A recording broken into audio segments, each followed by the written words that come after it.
And my computer for the audio crashed a second ago, so we're just fixing that. Bop, bop, bop, bop. What was it doing? Oh yeah, just gonna put it in the general that we're starting.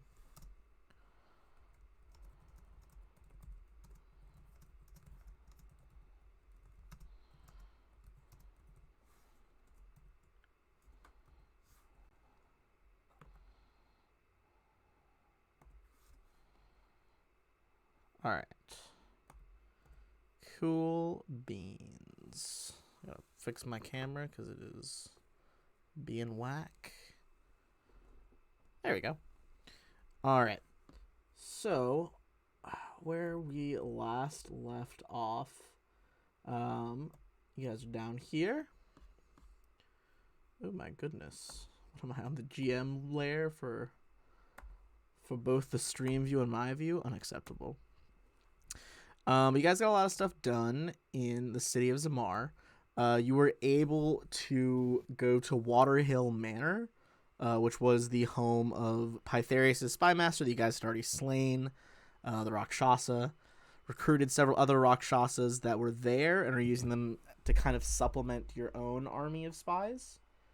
You also talked to just a lovely gentleman, a Otiug, the king of filth. And between him and some of the physical evidence you guys found, you were quickly able to find some more evidence against Pytharius. Turns out that his dad killed his tutor, and Pytharius helped hide the body as a child. This was the death of Te Amelon. You know that Te Amelon herself came to you guys. You were able to kind of do a speak with dead upon learning this and returning the knife that killed her in one piece. You guys also fought Estella and the other hags over at the Sweet Dreams tea shop. Cleared that out, and are kind of just racking up different pieces of evidence. The more you have, the more likely it's going to be that the Lion Blades, who have remained relatively neutral but kind of sent you on this mission, the more likely they are to just take a direct stand against Pytharius.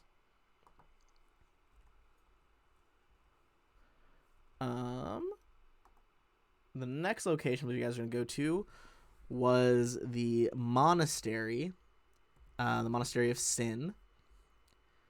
I think it's a longer name that I'm blanking on. The Seven Forms of Sin Monastery. Apart from that, any questions before we do probably a quick persona phase? If you guys want to do anything before we jump into a persona phase, that is also fine. What do you guys think?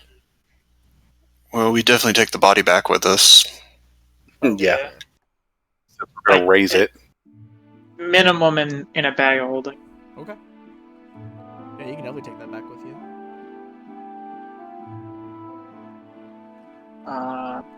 What else? Oh, hold on.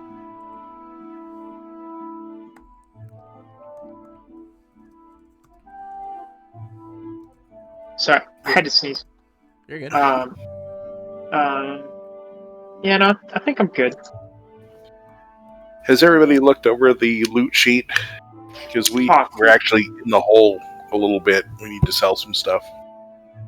Yeah, I saw your message and I was busy. Yeah, I just got off work. Alright, it is sorted down to the stuff we plan to sell at the moment, so if you take a quick peek, that'd be great. Hell yeah, you guys get that stuff sold. And this is a big enough city you could sell it pretty conveniently. I love that we can just run out to a shop and get a bag of holding. Yeah, it's nice when you're in a big city. Yeah, that's fine with me. It's the... Sorry, my computer's being slow.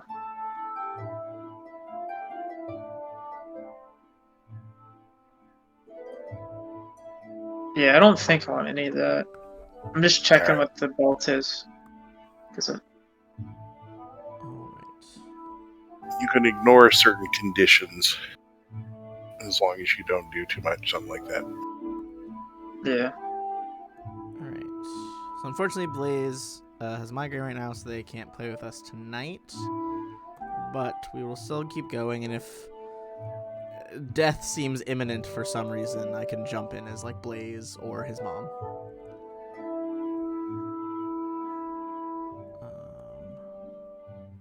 And I am also going to gather you guys up. So you're Oh ready yeah, on that's next whole. map. Yeah. I don't need it. Okay. Alright. Drop you guys on the Zamar map for now, just so you have something fun to examine.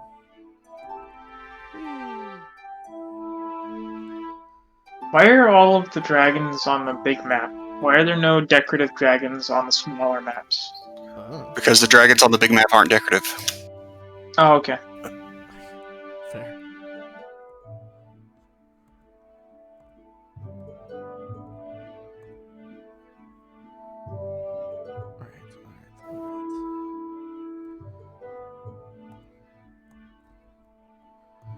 Alright. So,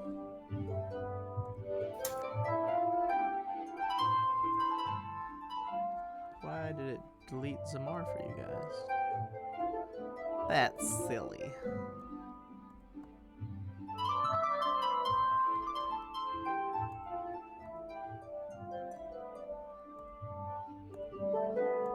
Alright, there we go.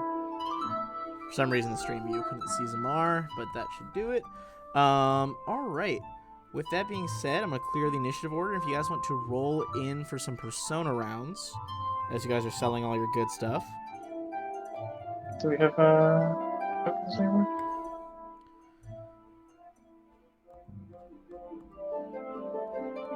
Yeah, you can just drop your tokens wherever on the map to add yourself in. See, Phineas dropped himself next to a false Ganaeus over here.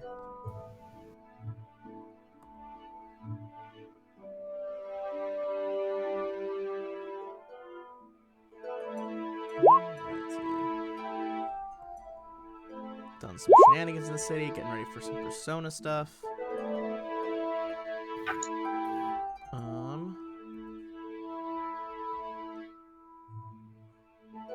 Making sure I got our specific new actions that we can do.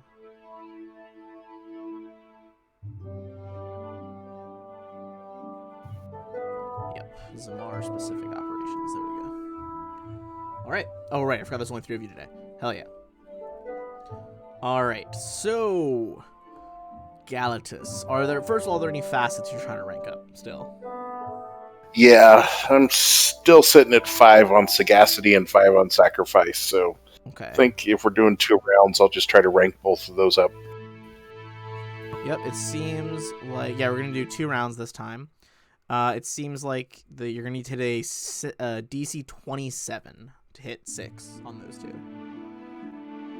So...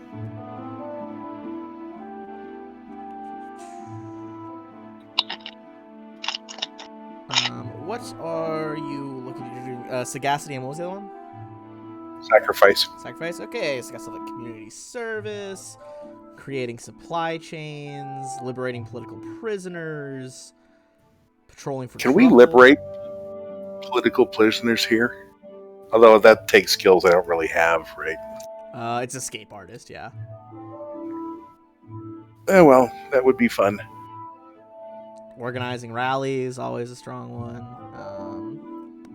Yep, I think we're going to rally. All right, go for it. Diplomacy or intimidate. Let it roll. And you guys do still have some... Holy fuck. Let me double check the exact Persona rules. I don't think you can fail on an @1 in Persona. I don't believe so.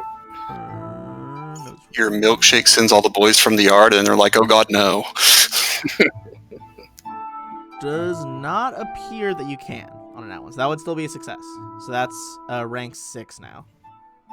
Yep, and we'll go back through Come everybody. back to the other one. Olivia, working on facets still, or looking to do some operations?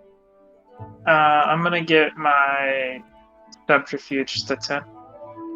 Get subterfuge to 10? Okay, to get to 10 is a 35. What's the checks? there's I can do sabotaging disabled an by opponent. There is arranging a secret meeting, which is like bluff or disguise and stuff. Daring traversal. Build an information network. Patrol for trouble. Secure secrets. Or tinker with equipment. What kind of skill do you want to use? The last one, disable device. Okay, tinker with equipment. Okay, go for your disabled device. It'll be a 35. That'll do it.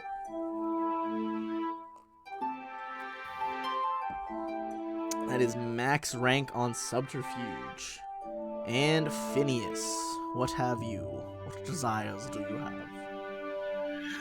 Well, for my first step, I'm going to write a piece of legislation called Teachers First, and it's going to increase the penalty for killing or harming teachers and tutors. Fucking incredible.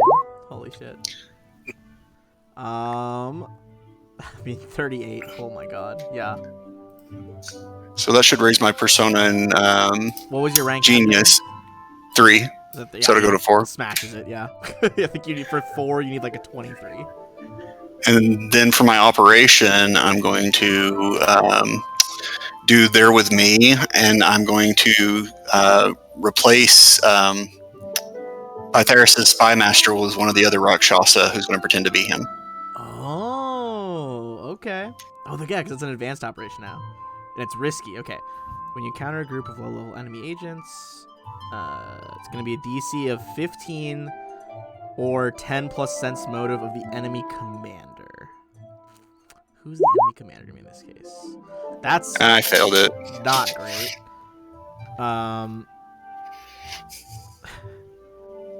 Okay, I'm gonna give him I'll give him a chance to get like a nat 1 on sense motive, but I think that's the only way this commander is gonna fail because they're pretty sleuthy. Alright, got my little crown dice out. Let's see. I'd say they would send them packing, but that wasn't a nat 1 on a risky operation. But all right, so if PC fails by 5. We can use inspiration on this, right? You can use inspiration on it. Okay. I'll do that. Oh. What a waste. So, did you send all 10 agents on this? Yeah. You send in a cadre of agents, like pretending to be soldiers, backing up your like new spy master. It's like, oh, it's the fucking spy master. Everything's good. Immediately rumbled. They are captured and imprisoned. Go ahead and give me a knowledge local check. See if you know where they are locked up. Because you could try to free them later. Okay. You would know with 30 that they are likely being held at Abadar's pillar. So that is this section over here, number 10. This is like the main fortress in the city. Like you can see it's like partially in the river. It's got a moat. It's defensible. Has towers. This was like the fort back when Taldor and Cadrio were engaged in like actual war.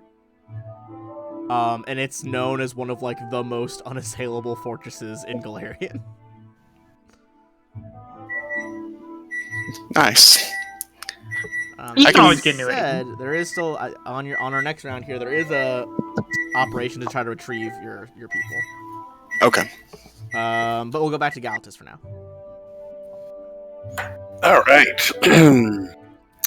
I'm going to do community service here. Okay. So I've got a nifty little heal. My plus int headband has heal in it. Oh, okay. And what rank is this? So, Be up to 6 now? Yep. That's a success. All right. Now I can do advanced operations in both. Yeah, and you guys can like activate an operation even if you've done like these persona things. So, is there an advanced operation you want to activate during this persona phase? I thought you had to be rank 10 for that. For advanced ones? No, I think it's like rank 6. No, to get the extra operation. Yeah, to get the extra operation, you have to be rank 10. Oh, okay. Never mind. You could do a regular operation, or the Moret. Of course, I scrolled away from it foolishly. The Moret specific ones are deflecting suspicion. Your agents sow false rumors about your identity and activities. It reduces your total suspicion points. Reduces it by 1 and an additional 1 for an additional 5 for every 5 points you exceed the DC. There's also reinforced cover, which is a persistent operation. While this is active, you guys get a +2, or you would get a +2 on bluff and disguise checks if people challenge your fake identity. Then there is the scouting one, which dispatches an agent to a particular location. Basically, they'll attempt an operation check equal to 8 plus highest perception bonus of any of the guards or defenders.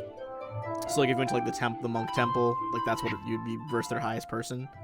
You can determine locations of defenders, traps, where the rooms are, and then there's just regular operations as well. If any of those sound exciting. Who are you asking? Galatus. Well, because I've already done both my actions. I believe. Oh, okay. Oh, hello. Alright, well, in that case, Olivia. So I'm gonna do. What do we not have persona-wise? We don't have heroism, right? Nobody's taking heroism. I don't have it. Don't think No, so. I don't think so. Don't think that Blaze has it either. Yeah. Because I'm gonna do the scout thing with my extra persona, that I got because I got rank 10, and I'm gonna start leveling up heroism. So, what are heroism operations to increase? Sorry. To develop your persona, there's embarking on an impressive voyage. It's acrobatics, climb, fly, ride, or swim. Organizing a rally is also one of those. Making a public presentation. What's organizing a rally? Taming beasts. Very much Olivia. Diplomacy or intimidate. Diplomacy or intimidate for that one. Wait, what's what's taming a beast? It's handle animal. Also, Galatus, I think I think you can also make an operation in addition to your 2 other rounds here. Oh, all right. So think about which one you want to do while Olivia does this. And this is the first rank you have in heroism? Yeah, that's definitely a success. Most certainly. What's the how do I do the operations check to scout? The scout one, it's a D20 plus the number of agents you send is the operation. Okay. Do I get another DAC up front or not? You don't, but it's 8 plus the highest perception bonus of any guard that. Are you sending them to the temple? Yeah. Yeah, basically versus the highest perception of anyone in the temple. Okay. I'll add inspiration to that for good measure, in case, because it's you said months, right? Oh damn, you rolled high. Okay.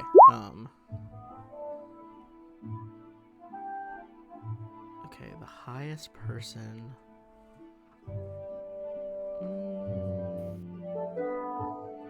8 plus their perception. Oh. With the +2, you pass. You wouldn't have passed without it. Yeah. I do not. Sorry. Okay.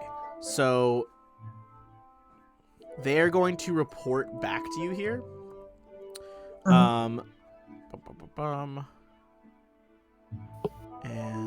how much exactly can they tell you? Any obvious defenders or hazards? I'm going to determine randomly how many rooms they got to scout. That was a pretty high check. Okay. Okay, so you know the quickest route is to approach from the sewers from that direction you guys saw before. With that in mind, the first turn you're gonna get to is a open sewage lake almost. And inside they spotted a naga in the water. Alternatively, they tell you they temporarily disabled it, but they find a trap as you continue on the sewer tunnel. So if you don't take the first turn, you have to go through a trap and then take the second turn off, which they said leads to kind of this freshwater lake area with a bunch of pillars. They didn't spot anyone off of there, but they did see doors leading farther into the compound. And I'd say with their scouting, they tell you there are at least a minimum of 6 monks in there, devotees of this area.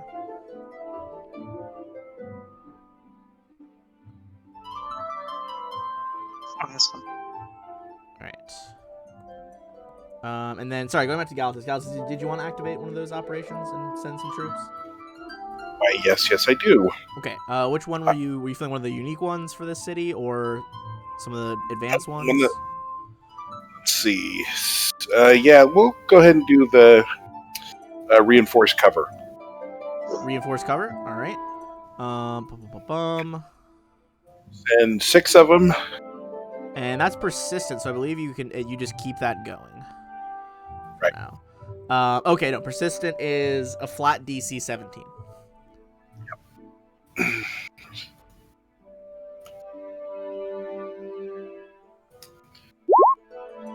Nope. Do you have any inspirations left you want to add to that? Why not? Just D6, right? D6, yeah. Or D8? D8 if you have the an inspiration ability. That does it though. So persistently you get a +2 bluff and what's the other one? Bluff and disguise checks if someone's challenging you on your false identity. All right. Or really any false identity. Yeah, it doesn't say it has to be the one that you guys chose when you came to the city. So if you're putting on any kind of false identity, you get that +2. All right, and last but not least, Phineas. What is your So, move here? I pull back 10 of my agents from rumor mongering, and I'm going to launch a rescue mission. Hell yeah. Recover agents. Okay. So that should be 3 agents recovered. +1 for every 5. Yes. Okay, you recover 3 agents. And is there any reason I can't do it again?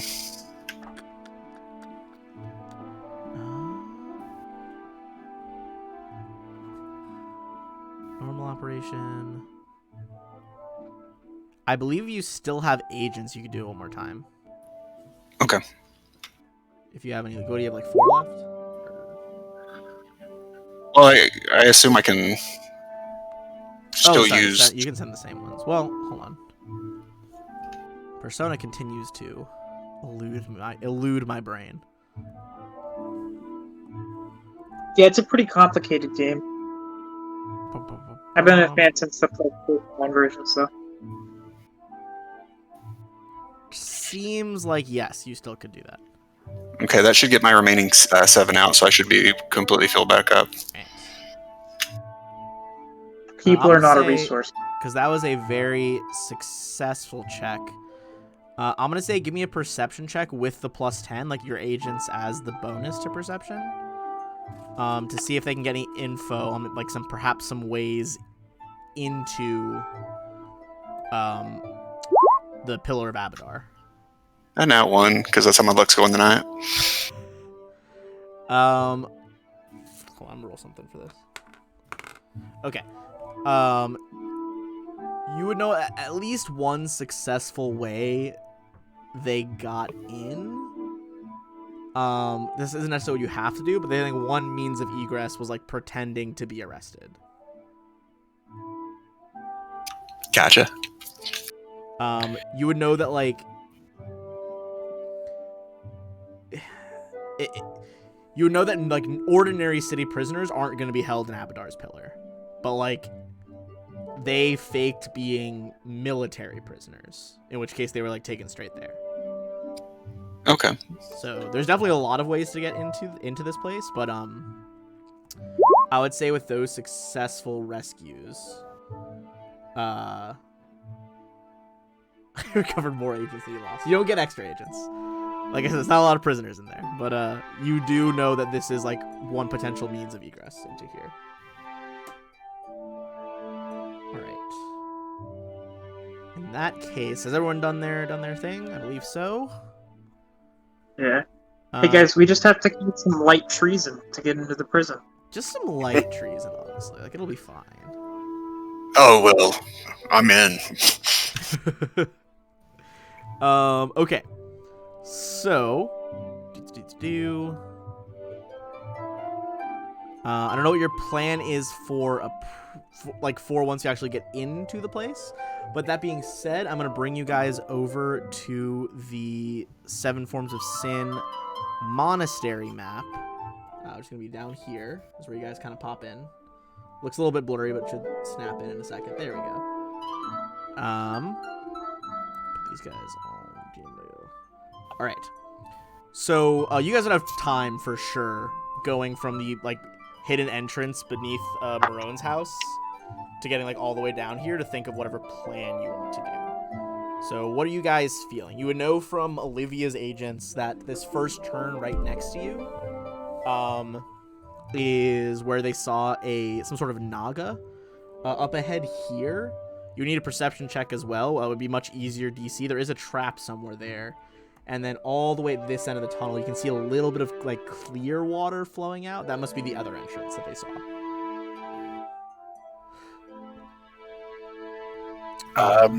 Yeah. So what do you guys Start want with to the do? Naga. Start with the naga? Well, we have like, we have like a naga to kill, I guess. Okay. Are you guys trying to stealth into the naga's chamber, or what's your ideal modus operandi here? Of course. Also gonna buff up first. Yeah. Oh yeah, you guys definitely have time to buff up here on the walk there.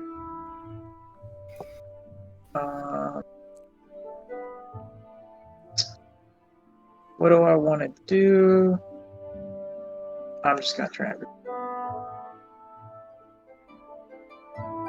All right. Sounds good. And then Invisible over with acute senses and vampiric touch. Sweet Christmas. Truly a poor day to be a DM. As you guys buff, I'm just going to kind of read you the info on this stretch of sewer. So a 4-foot wide stream of stinking effluent flows through a deep channel in this 10-foot wide tunnel, leaving a 1-foot ledge to one side and a 5-foot wide ledge to the other, which is pretty much where you guys are walking. Side tunnels, one a hand-carved tunnel and the other resulting from a collapsed wall, release more liquid from 2 tunnels. The one next to you releasing moldering green liquid, the one down the hall releasing clear.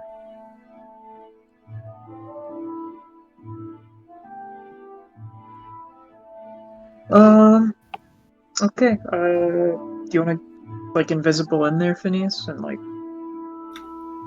Sure. I'll watch for the trap. I'll cast Are you regulate going for the Naga room's over here? Is that not where you guys are? Oh, okay. Sorry. Naga room. Going this way. Okay. So as you get closer, go ahead and give me a perception and a stealth check. I also have invisibility. I don't have to wait for a place to cast it for me, so I'm gonna follow. All right. Give me 1 sec to examine something. That's plus 12. Good God.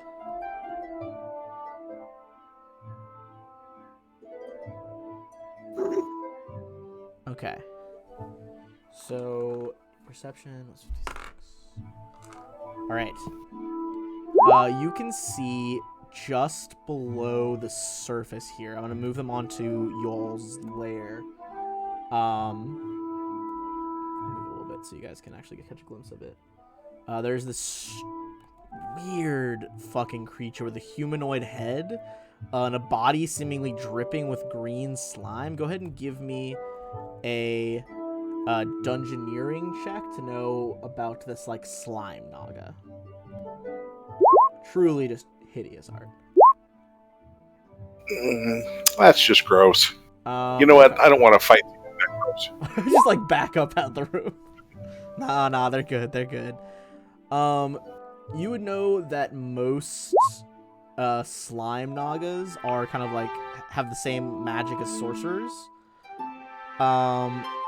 Typically only about level 3 spells is as high as they go. You would know that their bite, as you might imagine, like injects ooze into you, and they're also fairly acidic, to the point where they actually can't be really hurt by much acid damage. And with a 24, oh, then also the fucking extra 25 for me. stuff. Yeah. Okay. You would also know that kind of a rarer bit of lore about them is they have an ability called Ooze Master. They are able to exert like a magical dominance over any nearby ooze.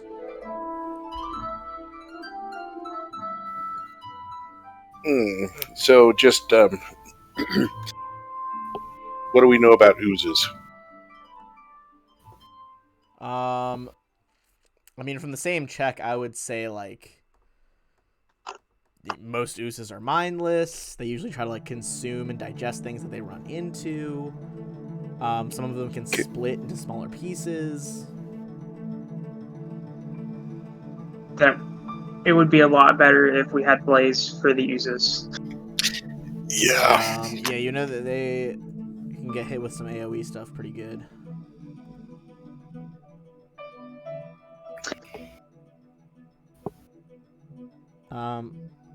I will say at the moment, you don't like see a slime around here of any sort, but or an ooze. Sorry, there it's the slime naga threw me off. But knowing that they can like mentally control them, you might suspect that there's some other shit going on here. However, from that angle now, Phineas, you can see there's a mildewed chest in the northeast corner. Can I get to here? Yeah, I would say it seems pretty obvious the slime naga hasn't spotted you yet.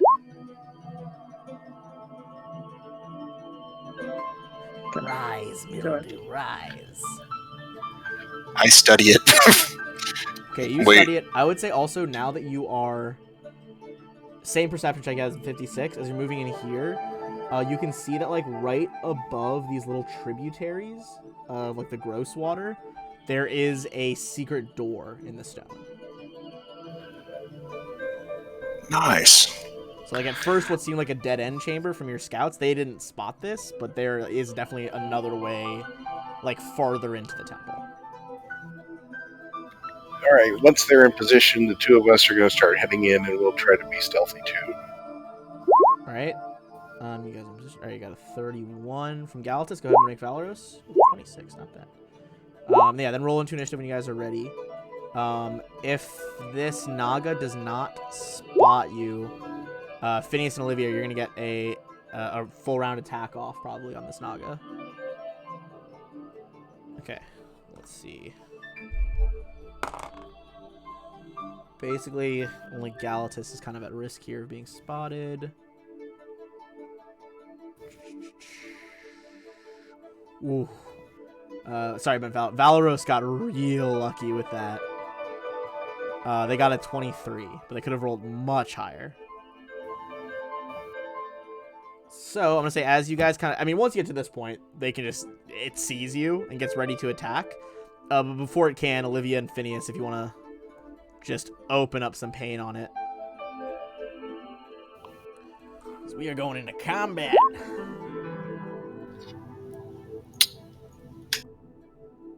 Infectable. And the vampiric touch damage is 23. Okay. So 16 is the unarmed strike. Which attacks am I looking at for him? Is it all 4 of those? No, it should only be the first 3. I don't know why it's doing 4. Okay, first 3. So 28, 16, 30. Even flat-footed, the 16 is gonna miss. 28's gonna go off with that and hit him with the spell though. So spell damage. Does an 18 hit because we're flanking? Is that not including flanking? Oh, it's not. No. Not including flanking. Still would. It's close, but it's still not gonna do it. You can feel that this thing's got like a very tough hide, like beneath the layer of slime. Okay, so we got the coal, we got the bludgeoning. Sorry, so much quick math here. And then what was the actual damage above the 18 for Vampire Touch? Vampiric touch will be 23. 23. Okay, you do get the full 23 as 10 hit points here. And then Olivia, that's gonna be 3 hits. It's only 2. I don't have his. Oh, it's not his. Okay. Okay. It is still alive. You think if this thing loses initiative, it might be fucked. Yeah. All right. Well, I'm gonna roll in for it. Right. Is gonna go first. As you guys just lay into it invisibly, and Phineas, you stay invisible the whole time. It just looks so confused. And she's like, "What? No! Get in there! Slay them all!" I forgot to ask, is this a new day from the last encounter? Yeah. Well, Yeah. most Persona rounds are like a couple weeks. It probably took, Okay. I would say, Persona rounds are purposefully abstracted. I would say to like, for all that retrieving your soldiers from the fort type of thing, maybe it might have been like 10 days or so, maybe a little bit less. You definitely had time to like rest and recover. So kind of like slipping out of cracks through the wall, like it was literally hiding in the wall. It is gonna kind of just splash out into the water from the ceiling. You guys see a familiar thing. It's another black pudding. But before the black pudding is really gonna do anything, because that's a move action. It kind of flop it in there, falling from the ceiling. The Naga, Olivia, you don't. Were you greater invisible or regular invisible? I have greater invisibility, but I'm just regular invisible. Okay, so you would have been revealed. It's gonna try to bite Olivia. Olivia, that's gonna be a 29. Nope. All right. Snakehead darts forward, tries to grab you. You dodge out of the way. The pudding can do 1 slam because it fell down. It's gonna try and slam. Well, really, Olivia. It's the only fucking person it can see. Reach. Nat 1 does not. Strong start for the Ooze team. Olivia. Well, I guess if you said it looks really bad, Oh, it looks very. the Naga. I'm gonna hit it with the studied strike.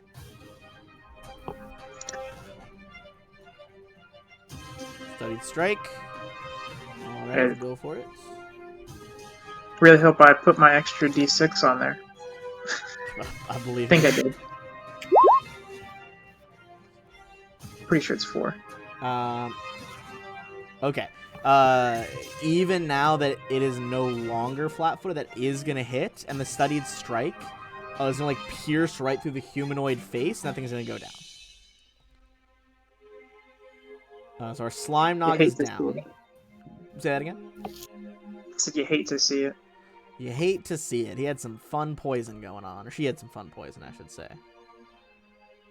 Oh, I really wish it would have got a chance to bite me. Oh, yeah, for your immunities. Phineas. I'm No. gonna move it away of this slime. The black slime, is it bashing or piercing that it's weak against? Slashing damage is what's gonna fuck it up. Okay. Well, I'll take a 5-foot step and flurry of blows. Alright. Okay, yeah, slashing and piercing won't do anything. Sorry, I was thinking about it backwards. Basically, slashing and piercing are what cut it up into little smaller slimes. Bashing will just hit it. Okay. Those are all going to hit. Give me three reflex saves for 3 punches. Basically, can you like punch quick enough that the acid doesn't burn you?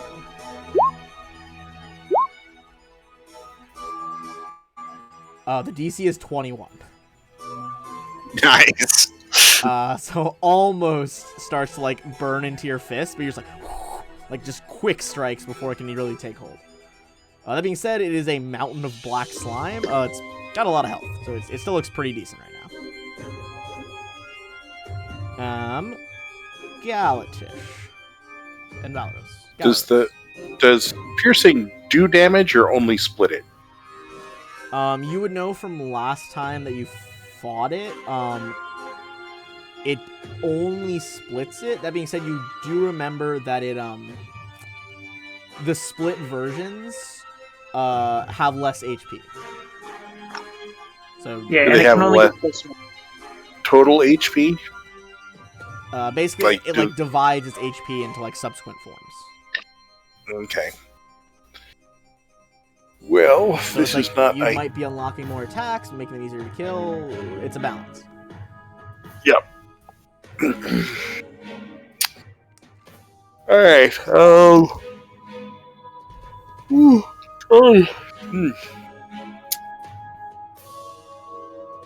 Stop that! I'll fall asleep. You can't be yawning. This is why I'm Yeah, sorry drinking about coffee right now.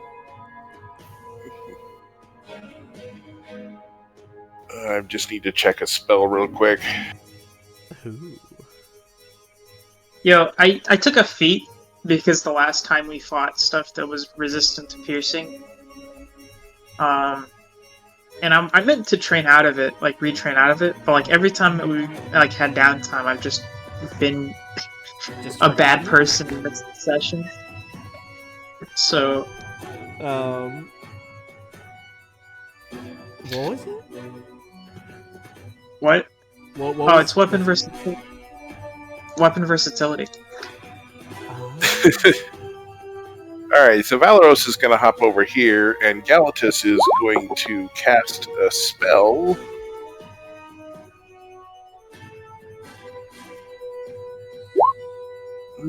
Basically, a weapon of force appears.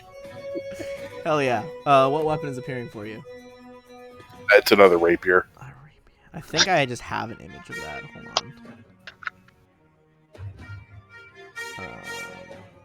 Yeah. Can we just talk for a second about how Caden's holy weapon not being in like a flask or like Dude, a, have you like, not seen his you know how all the gods have their own like combat forms? Have you seen his?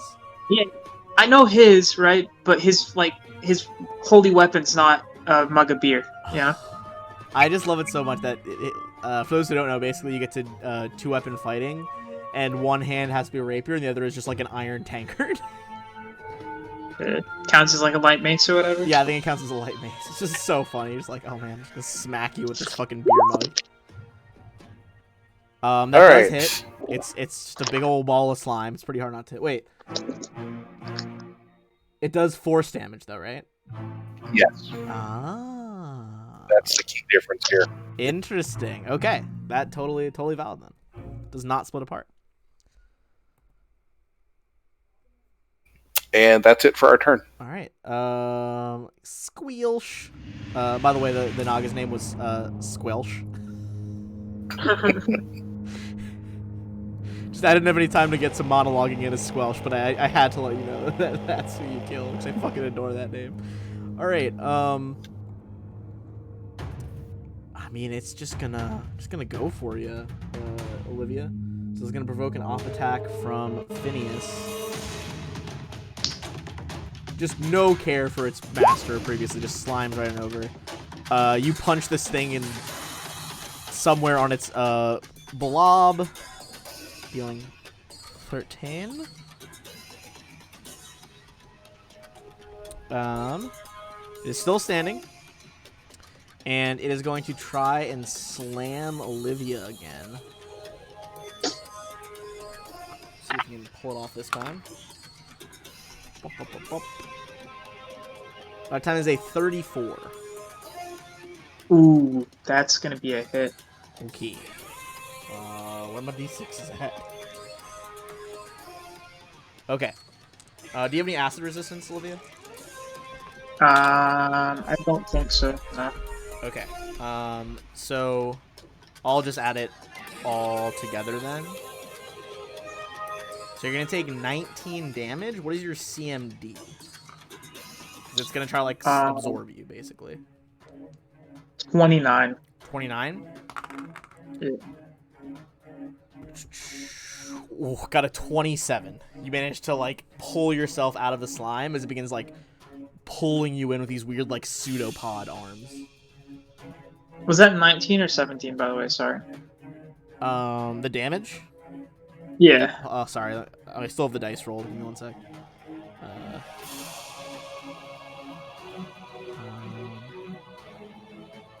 Was 19. Okay, cool. All right. And that is it. All right, Olivia. You've avoided being absorbed into the ooze. What would you like to do? I'm going to study target. Okay. Is that bonus to hit? I'm going to free action switch my rapier into bashing mode. You know, hit him with like my fist or like Fucking the guard, I incredible. guess. Yeah, just the basket hilt. Just fucking punch him. Yeah. All right. And then I'm gonna do some damage. Hell yeah. Go Hopefully. For it. Rolling for the pudding.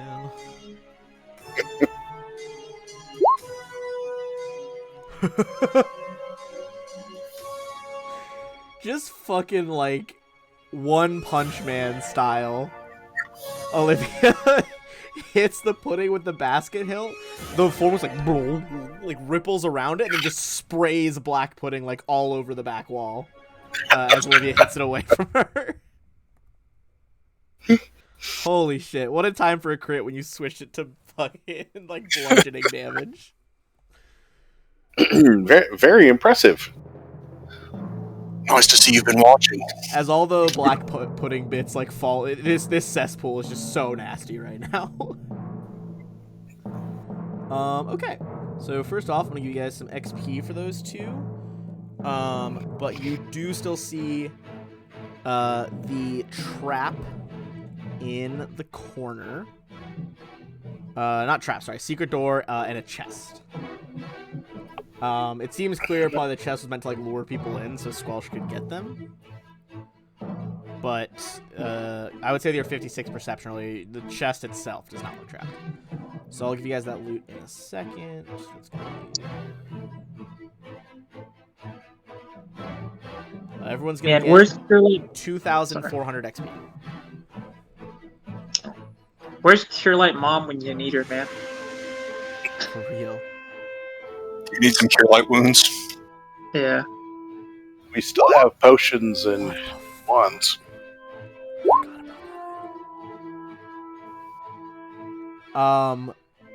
So first off, just straight monetary value contained in the chest In a small lacquered box, find 371 platinum and 1,163 gold.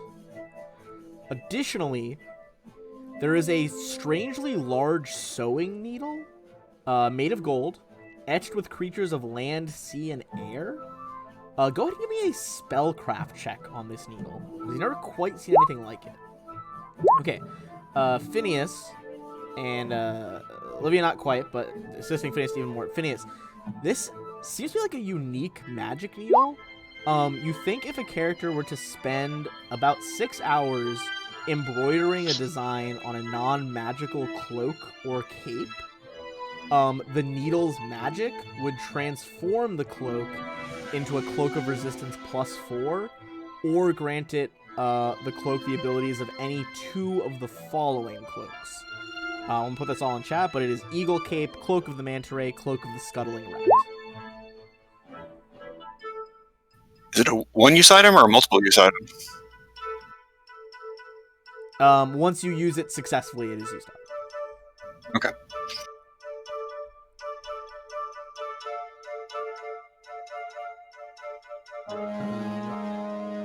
So you find, that gold and the needle. And then you guys press that secret door entrance and remove the block. If it would let me. You can see there is a secret tunnel that is sloping up into the north.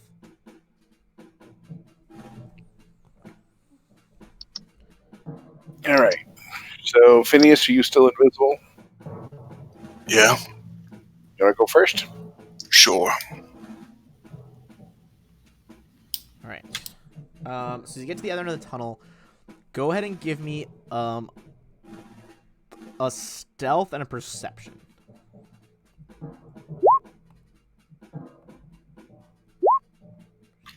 Okay. First of all, you can tell, you can see the pattern of stones. You need to click to remove this. With that high perception check, it's hard to hear through this thick stone door, but you do hear voices. You see kind of a feminine sounding voice addressing 2 others that are kind of just grunting. Alright, we almost caught those spies the other day, but they got away. We should be on our guard. Shouldn't be able to get past. Did someone say on guard? Do you just burst the door open? I wish. Not quite up there, though. You hear one of them say, Sister Khan, what should we do if they get in? Go ahead and give me a knowledge local check about Sister Khan. 17. I mean, is this something we can all hear, or is Phineas relaying it to us? Phineas. Because otherwise, are you relaying it, Phineas? This is something that Phineas is hearing. Sure. Okay. With Galatus and Olivia working together there, Valor's helping out. This is most likely Sister Khan Dismal. She's a forlorn elf, who basically it's an elf that was raised outside of an elven community, raised by humans, or at least in their cities. You would know that she is likely one of the most capable people to put themselves in this 7 forms of sin temple. You know that the city guards have tried to catch her for years to no effect. She is like the rest of the sin devotees here. It sounds like Dismal, but it is with 2 A's. Okay. I was like, this is a bit on the nose. Dismal works in the 7 sins or whatever. And so you would know that she has a reputation for just being very depressing and dour. But that she really only comes alive when she is hired to kill targets. You would know that she is a quite capable monk, I'd say that those local checks, somewhere between like a level 10 and 13 monk. Okay.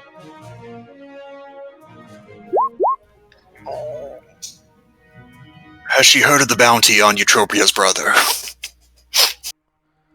I would say you wouldn't know that from Fair enough. from a knowledge. You haven't heard what she has heard about. You can bring it up to her, see what she says. Not with the other three here. Just come in through the secret door. Sometimes I get a Enemies. feeling like some things are going on behind our backs. A little bit. And in front of you. It is a very intrigue-heavy game, to be sure. I Okay. want to be So what's clear. your I was plan pretty- here? You can definitely hear that Khan Dismal and presumably sounds like 2 other monks are in there. My plan is to cast a couple more buffs and then go stab things. Fair enough. Samesies, but maybe take the leader alive so that we can do intrigue and torture. Right. Well, I'm gonna stab her a lot, so I don't know what's gonna happen. That's what Raised Dead is for. Valid. I'll load a shocking touch. Okay. I'm actually gonna go in there prepared with my weapon, bludgeoning, because I felt really strong when I did that to the ooze. Oh, and you just splattered that mother trucker. Yeah. I mean, valid. I'd probably feel strong too. And then I'm gonna have haste in my hand. Oh, are you gonna cast haste? I can't cast haste on everybody. Oh, all right. Because First- one of my things is channel vigor, which I can give myself haste. Yeah. Well, if you're all done lollygagging, I'll press the You should probably listen to the conversation until you hear the perfect line to pop out in. Okay. Yeah. Like if they set on guard, you could bust out with your sword. God damn it. All right, Ben, keep talking. Or- Need a perfect Or line. when they say, so what should we do if they show up? You could jump out and say, die! Or... Yeah, or they could be talking about the next shopping trip, and you could say you forgot the milk. They're All right, just I'm not loving that one, but... there's you hear again the depressed forlorn elf just be like, all right, it should take them some difficulty to get through the endothropes. Once they get that, we'll charge them if they make it by. I'll open the door. What do you call The stone door swings open. They leap to their feet, seeing through Phineas's body to Galatus. We're gonna roll for initiative here in a second. We'll reveal the room. You can tell you are in a library right now. I'm afraid you can't charge. Your card has been declined. A little modern, but You see, not bad. this blank face here. I'm gonna show you her art here in a second. This blank-faced elf, a slow smile crawls across her face as she just gets ready to kill things. Sister Khan Dismal. Kneel before the King of Whispers, and you shall always have a smile. Oh wait, that did not come up the way I intended. Wow, dude. I was talking about I'd send her to murder people. Okay, sure. I would like to close the door and go back. Let's Try it take again. that again. Let's see. Go study feminism for a little bit. Alright, let's get our initiatives in, and then we will... Wow, she did actually not great, despite her substantial initiative bonus. Jesus Christ.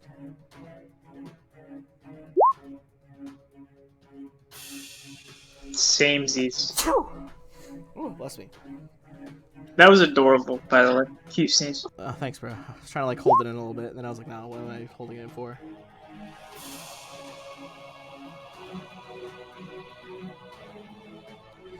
All right. 1, 2, 3. All right. So right off the bat, it's gonna be Phineas, then the regular monks, then the special monk. I'll take a 5-foot step out, and I'll flurry of blows on this one. Oh snap! Yeah, my initiative didn't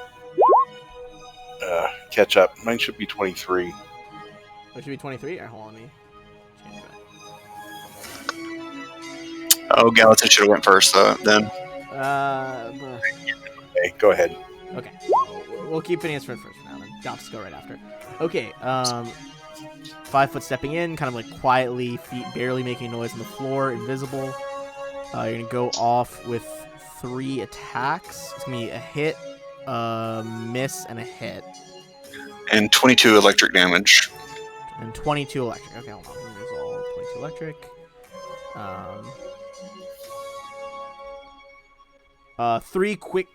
2 quick jabs, 1 crackling electricity. The monk arches his back, but remains standing. All right, that is going to be Galatus now. All right, so Valeros zips up to there. Okay. And issues his Cavalier's challenge and makes an attack. On Dismal or the regular one? Yeah, Dismal. Dismal. So just the first one. She is flat-footed, so 25 is gonna hit. Okay. Rapier stabs into her, and she's like, "Assemble the men. We've got killing to do."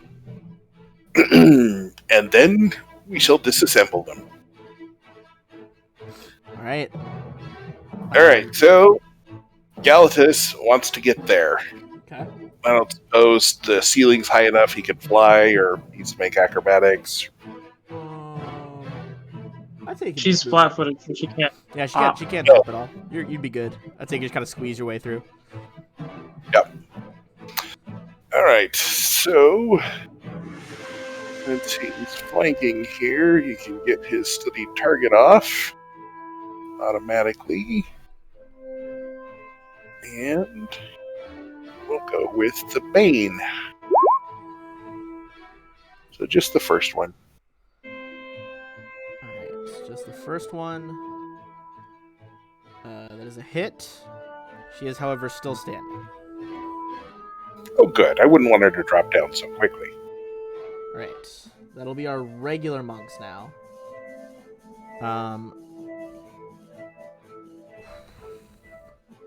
They're gonna try to take out whoever was the biggest threat to their mistress right now. So they're gonna both 5-foot step like this.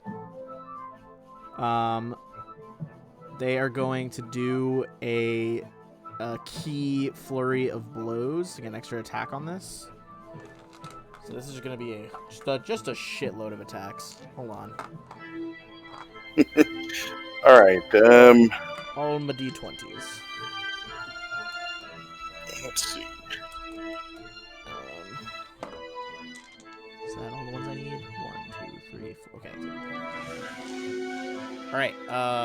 Monk above Galatus. Okay. 31. Yeah, you got to hit a 29. Okay. In that case, hit, miss from the top monk. I'll tell you right now, they're always gonna lead with whatever the first strike is. If they want to do a stunning fist, it's strike 1, just to keep my brain happy. Okay. Since first one hit, give me a fortitude save against their stunning fist.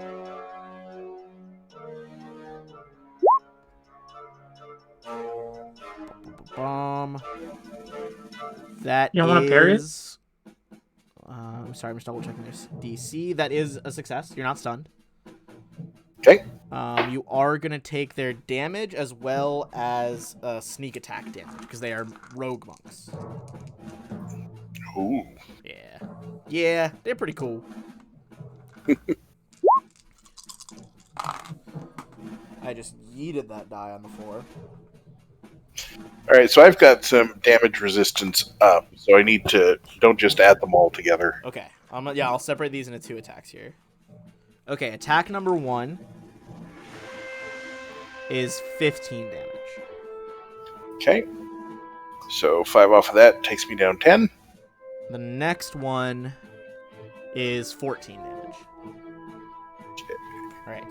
And then Got going back in with Monk below to the right of you. Oh, I think that's... Okay, 29, right? Yep. Okay, he whiffed the stunning fist, hits the second one thanks to the key, misses the rest. So 1 hit, no save for stunning. Gonna be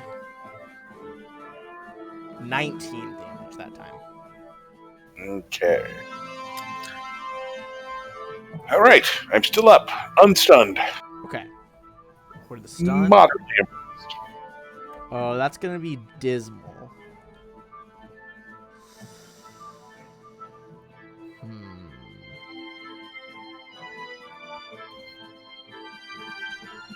So you see some strange ability. She seems to enter like a battle frenzy. She begins to smile, and her movements seem to quicken. That being said, she is gonna bounce. She's gonna try to acrobatics around this way, and then use key speed to just like take the fuck off. All right, come on, CMD 29. 29. All right, she's in her Sirocco Fury right now. That's an extra +3. You see she like pushes a foot off the table, jumps through the air, moves over to the top, just sprints down the hallway. No. Right. As she does, everyone give me a perception check, because she makes a very weird noise.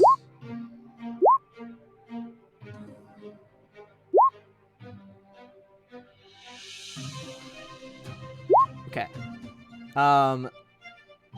She seems to be speaking some form of Tien, from Tianjia, but it's got these weird, like, click sounds in it.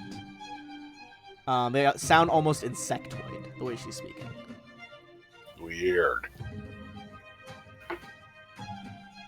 Olivia.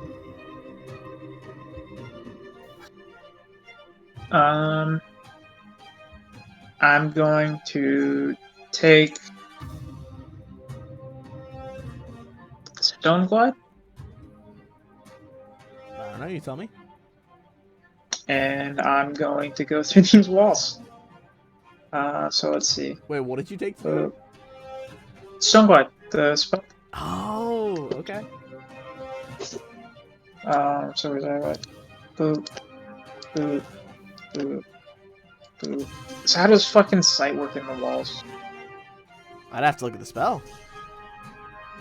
I can post it. That's fucking, that I was looks having fucking issues. rad on the stream, honestly. Earth Glide, not Stone Glide. Earth Glide, okay, I was like, I can't fucking find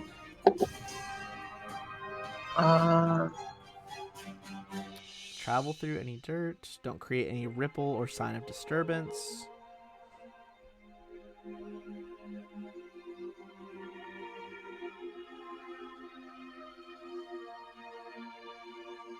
Huh. I suppose you would still be able to see in front of you, it seems. I don't see anything that says you wouldn't. You have to hold your breath, but you can hold your breath for a good while. Yeah, for basically everything. The way that I would say, like, you know that, like, you know, anywhere on the wall to your, if you emerge on your right, you're in that hallway that she ran down. Give me a engineering check. Is it a free action? Alright. So you already know so you know anywhere along here is gonna be like where the slime naga was. Uh-huh. Once you get to about this right angle, that 60 feet, this line is leading into the chamber you guys didn't go in. Okay. And that's as far as you can move right now, right? Because you cast it. Yeah. Alright, in that case, Phineas. I'll 5-foot step and flurry of blows on this one. That's good, because he's not looking great.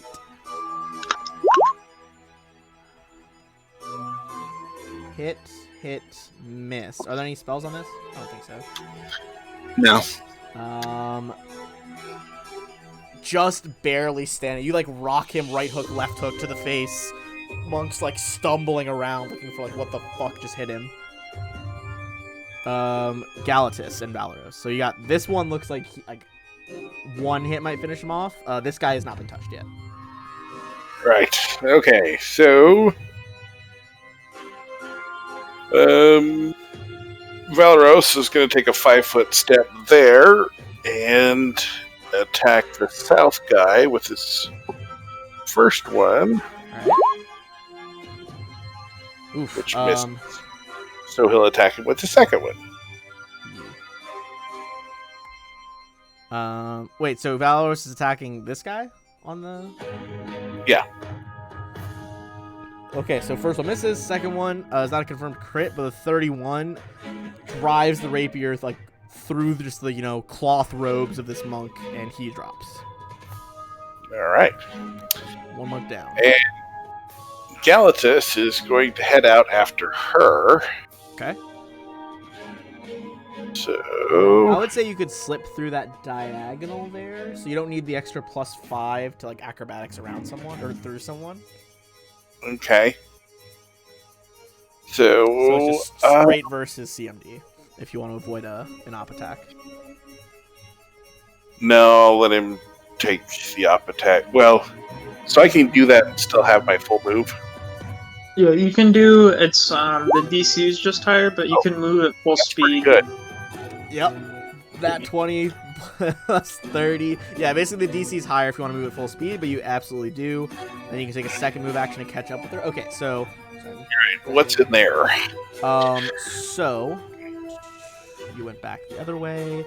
Worn red rugs crisscross the circular chamber, broken up by wooden pillars wrapped in heavy padding. A pair of weapon racks to the east holds a well-used collection of unusual but deadly-looking weapons. You can see they already begun to stop their training. They were clearly here, working out. But there are 4 more 7 forms of sin devotees training in this room right now, and they all kind of are looking up, startled at their boss, who just fucking sprinted in, yelling, clearly grievously injured. Especially because odds are a lot of the lower rank ones don't even fucking know there's a secret passage where you guys came in. So they're like, how the fuck did they get by everything? Alright. Okay, well, that's going to be my turn, since that was double move. Alright. So it's gonna be one more round till these mother truckers arrive. Okay.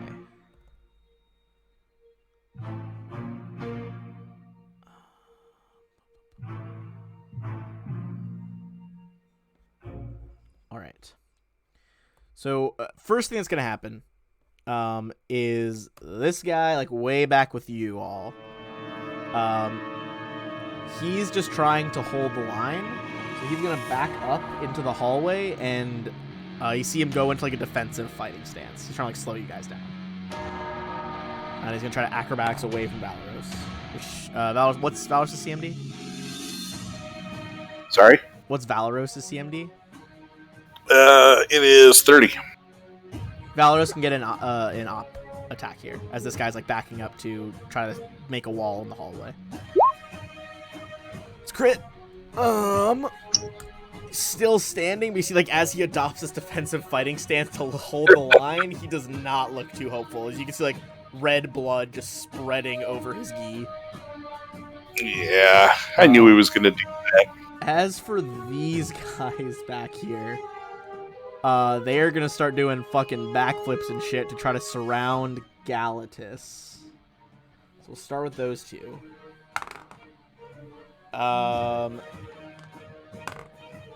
So they respectively got a 20 and then a 30. So All right. This guy got the 20. CMD of 29. Okay. So you can op attack the bottom left one. Then the other guys are going to kind of just like walk up behind. That is going to be a hit for 23. Nothing to sneeze at there. They are all going to try to do one attack on you. And they are going to attempt to stunning fist you on each of these. All right, so I'm going to... Okay. I have the rolls lined up in order. Okay, first one. First one? 23.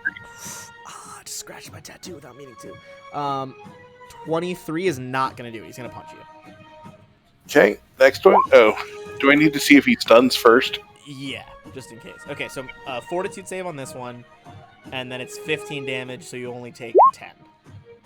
And you're not stunned. So second parry does for sure parry. So I'm just going like top left to right. So this guy hits you. Yep. You parry the top right for an exorbitant amount of damage. He looks very fucked up. Oh no, that doesn't do any damage. Oh, sorry, you were just parrying, not riposting? No, too many attackers. Okay, and then... Okay, so... Next one. One roll. Next one is... AC's 29, right? Yes. Next one is also a hit unless you're parrying. You parry that one away too. And then the final one is just a straight miss. Well, I think I have to declare the parry first, right? I mean, he got a nat one, so I just... Oh, all right. If you want to try to parry and riposte him, you can, but he really... Like, he fucking did this sweet acrobatics mover to avoid your... Oh, no, that's when they got hit, actually. So you stab him and just throw him off completely. He just fucking whiffs with the punch. He was not ready for that. All right. Gotta add some shit in here. Why is everyone 23? Galatus and Phineas, what's your initiative bonuses? 2. More than that. Is it more than 5? Let's see. Yeah, it's 12. All right, so hold on.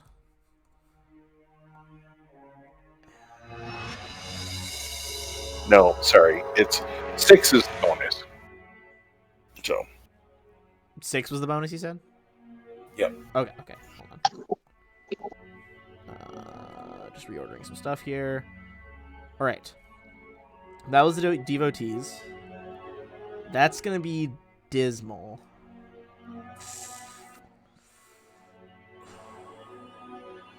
She is not wanting to die. Well, if she takes a swing at me, she very well might. Yeah. Yeah, okay, she's gonna attempt another acrobatics check to run away. Because she is below her morale threshold. Yeah, she beats your CMD. You see, she doesn't look like she's running out of this area. It looks like she's going up farther into the temple. So, like, not fleeing necessarily, maybe just, like, retreating to heal a bit. Alright. Olivia. Still on the wall. Yeah.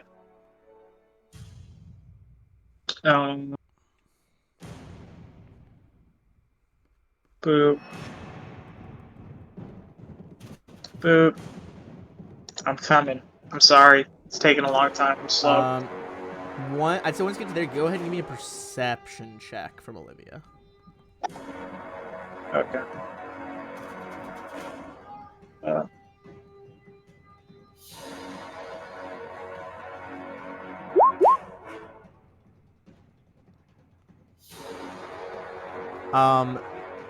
You can hear just a weird fucking sound.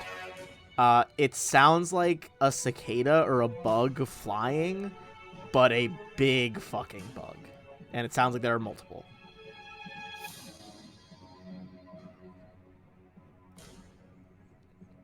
And that is coming from this room down. The room that you guys haven't gone in yet.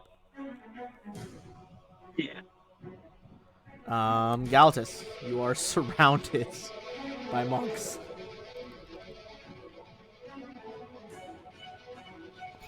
Well, I should have to do something about that. Valid. Um. This is the only one that's been injured as of now. Bottom left. All right. Valeros is going to pop up there, take a stab at that guy, Okay. and misses. He just stabs it. Like the guy like sways out of the way, like slaps the blade to the side, just really trying to hold the line. Yep. And then Galatus is going to go ahead and attack these dudes. He doesn't have Bane, and he doesn't get sneak attack because he's not flanking anybody. So I guess we'll just go regular. Okay. And he's got haste on, so he gets those 2 attacks, and then the top one of that. Okay. Who are you starting on? The injured one? The good guy. Okay. Between attack number 1 and the crit, you drop bottom left. Okay. 2 quick rapier strikes. Crit number 2, are you going like up or the one over here? Yep. Up. Up? Okay. Up and to the left. Up and to the left. That crit is maybe like half health. Definitely very devastating, but it's still alive. Okay, and I get a panache back for the 2 crits. Yay!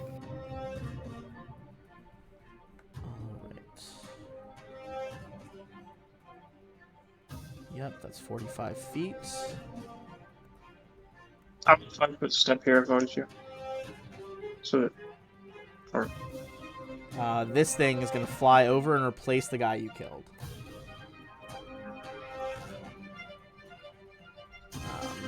There's not exactly an expanded handout art for it, but we'll make it bigger. Seems to be a humanoid insect. Is that the thing from Creepers Jeepers? Okay, well, as it, flies in here, it looks like it's studying you. It is then going to try, and open its, like, weird insect mouth and bite you.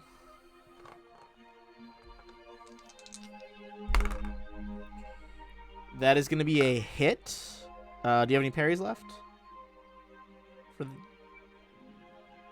For this round?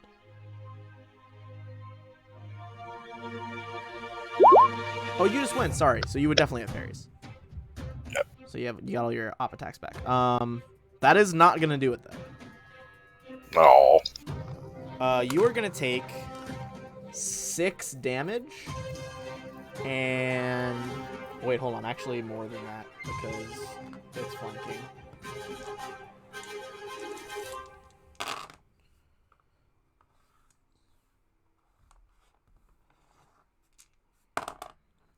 It's actually 20 damage total, so reduced to 15.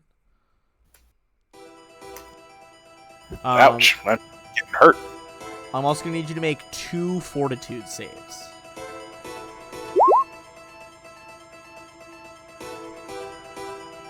It's going to be close on the second thing.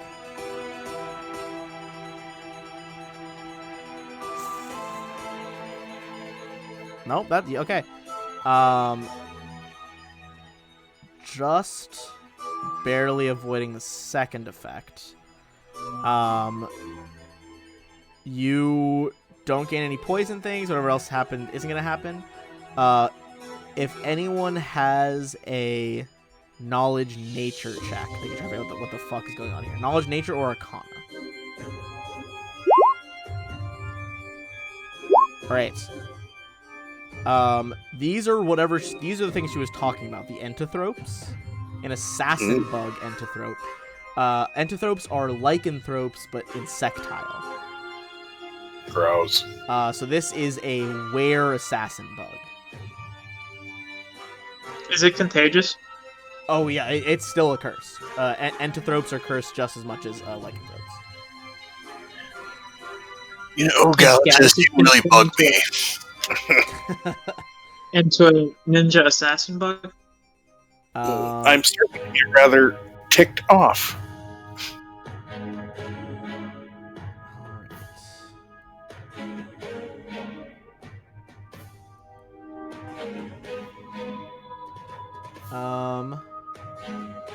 Galactus, go ahead and give me a perception check as well, actually, because you can probably hear some more coming. 60. Okay, Galactus, there's at least 3 more of those bugs like lining up to get in there. Ah. That is the entothrope's turn. Phineas. Also, I just love the word entothrope. It's just very satisfying to say. So I move, and as I move, I twitch my arm, and the wand of lightning bolt falls into my hand, and I shoot a 120-foot ray down this hallway. Devastating. So they need to make a reflex save for half damage. Unless they all have evasion. Unless they all have evasion, which they're monks, so probably. They're monk rogues, huh? They're monk rogues. The bugs are rogue something else. But they also have evasion. What is the DC? The DC is going to be... Sorry, I don't have it up automatically. 20. Okay. The guy in front of you just full bending at the waist, matrix dodges the bolts.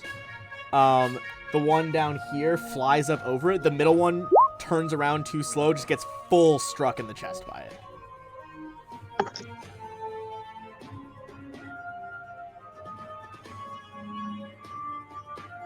Alright, the devotees are like, Caster! Caster! Alright, so the one in front of you, Phineas, is gonna spend a key point. He's gonna abandon all fucking semblance of defense. And just try to punch at where he saw the lightning bolt come out of. So, this is gonna be... First, what's your AC right now? We'll go against AC, and then if it is a potential hit, we'll do the mischance. 26. Okay, so he's got 5 attacks, key flurrying. Wow, he rolled good. Okay.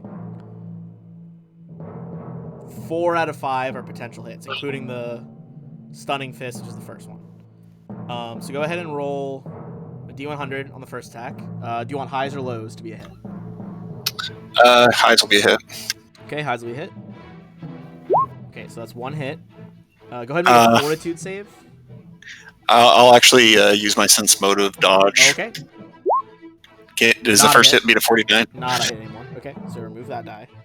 Okay, second one is also a potential hit. So that would trigger attacks from me that miss. Do those go before his other hits? Oh, the snake style triggers that? Triggers Yeah. that? Okay. His miss triggers that. So, he misses on the first one. I would say, yeah, that would come back with your attack first. Sways out of the way of... he just, doesn't even know where you are. He just feels like the rush of air.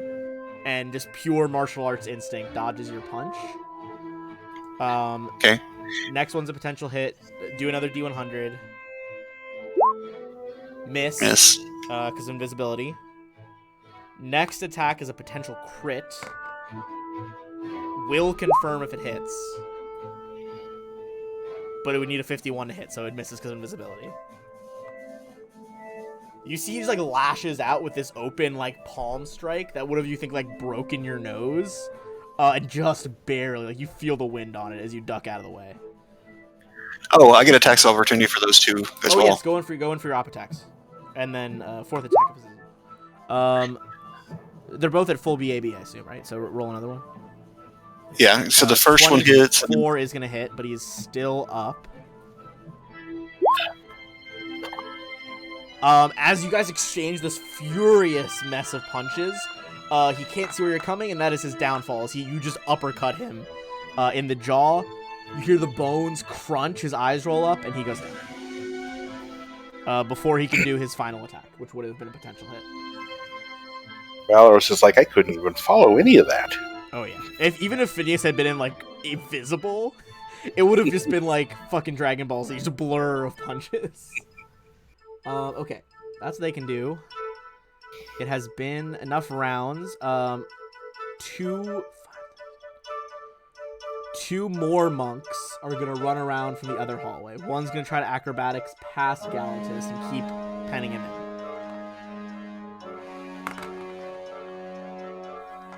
I'm gonna say he has to do it with a +5 though, because that hallway is choked the hell up. He got a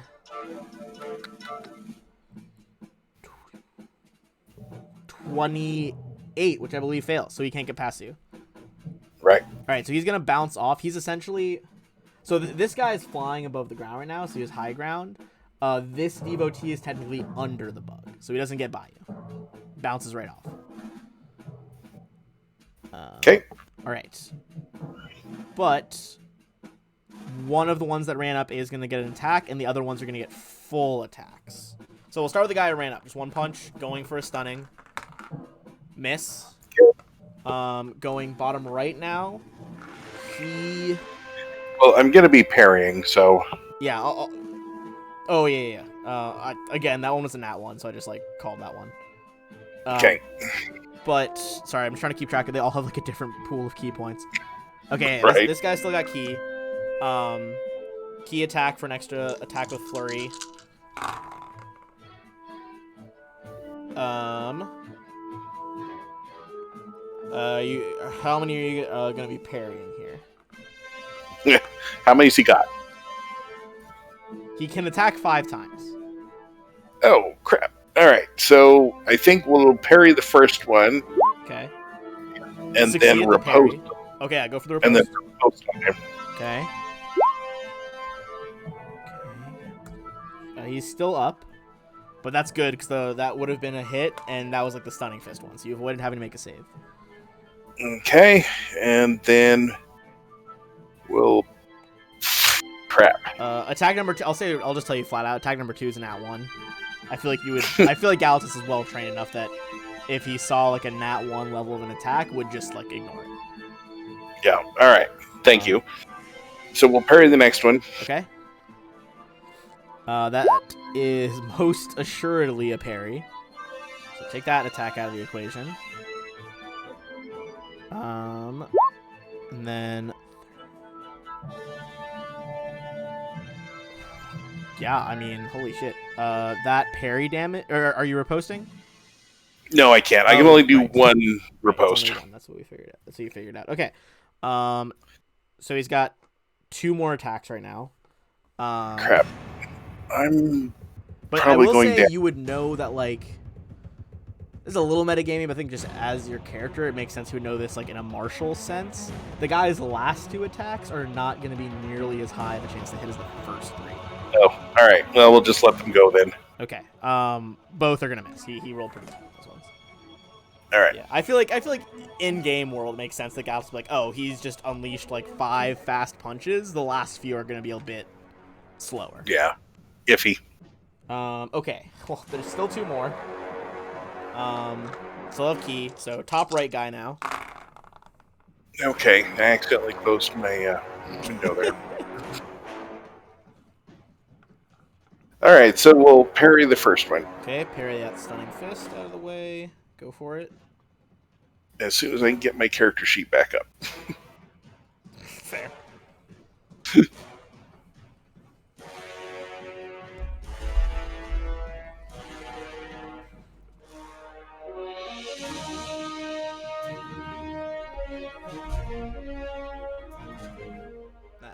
Jesus. There we go.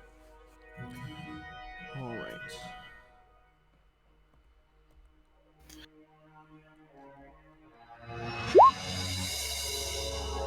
Holy hell. I mean, yeah. Parries the stunning fist out of the way. Or sorry, All right. Yeah, stunning fist. And that's it for my dash, so I'm just going to have to take him from here on out. Okay. Only one of the rest of his 4 is a hit.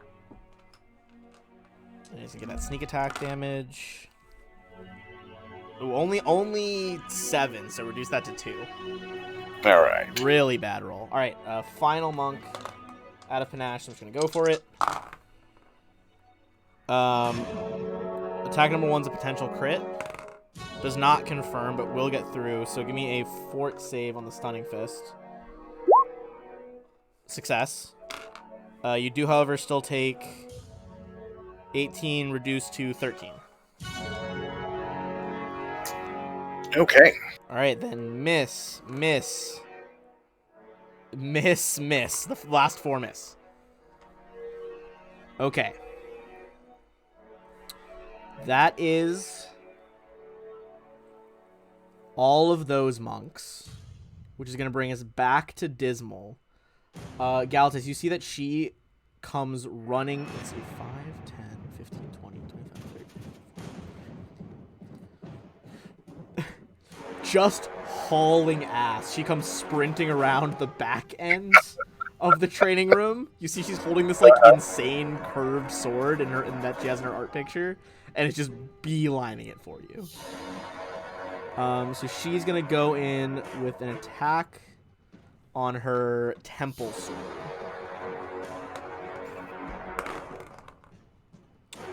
Absolutely botches it. Not even close. Holy fuck, that was unimpressive. You easily just turn around, like almost without looking, just like parry away her temple sword, and she like almost loses her balance. Olivia, you hear a lot of fuckery coming through the wall right now.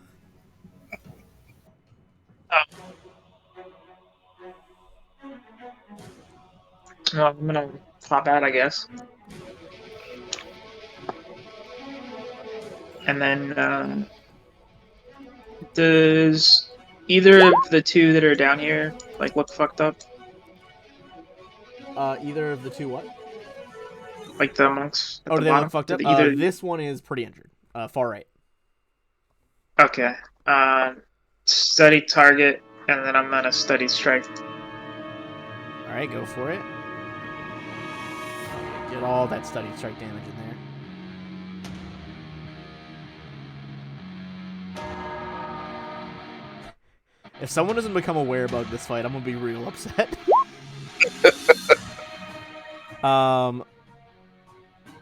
Yeah. First stab, you just run this guy through. He's done.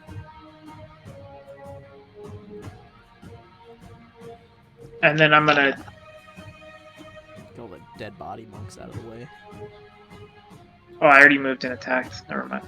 Okay, so Olivia phases out of the wall. Galaxy, she just rams the rapier through this guy's chest from behind. Another one drops. I'm still using blood damage, Ben. Oh, are you still doing the bludgeoning with the feet? Yeah. You just, instead of stabbing for some reason, you see Olivia phase out of the wall and just fucking boom, just basket hilt punch the back of this guy's skull in. Okay. Check it out. I'm a monk too. Very nice. You see the Very bug nice. turns around, just not pleased by this appearance. All right, Galatas and Dalaros. Galatas still in the best position. No. All right, so Valeros.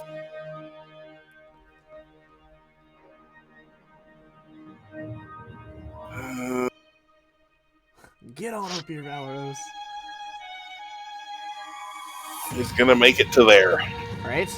Valeros moves in closer. And what about Galatas? Oh, what to do, Galatas? You know what? I guess I could try to move out, or I could try to take this lady all the way down. It looks like she healed a bit. She's very clearly still wounded. Excellent. All right. Well, maybe we can do this, score a couple crits, and get some panache back. So Oh hell yeah! I still have Bane for her on, so that'll help. Oh shit. Both those are hits. Okay, do they drop her? Because I can do one more for haste. Those two combined with just a quick 1-2 combo with the blade are absolutely gonna drop her. And Dismal goes down, weirdly with a smile on her face, still in this kind of battle fever that she activated, but very clearly dead. All right. At which point, I'm going to swap Bane to the regular. The monks are all human. Yep, they're all just like human monks. She was the only elven one here. Bane human and take out the one that I get the flanking bonus with Olivia for my last shot. That's the first time that one's been hit, but very sizable chunk as you just stab the blade through their guts. And sadly, didn't pick up any more panache that time. All right. Are we going to take a break? Because I got to use the restroom. Yeah, I think with the assassin bugs about to come in here, we're going to take... I don't need long. We're just waste you guys like a quick 5-minute break, and we'll continue this fight. Yep. All right. Assassin bug spin? Well, they are where assassin bugs. Like, there isn't a bug in real life that's an assassin bug. They are where assassin bugs. No. I was talking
you.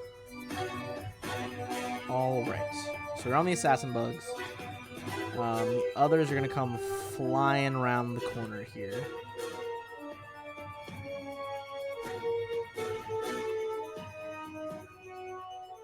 One's gonna try to acrobatics their way past Olivia and Galatus.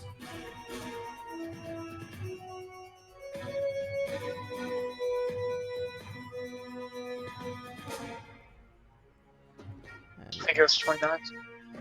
Huh? I don't know. Two are gonna Would try it- to acrobatics past Olava. Okay. All right, what is your CMD? Yeah, 29.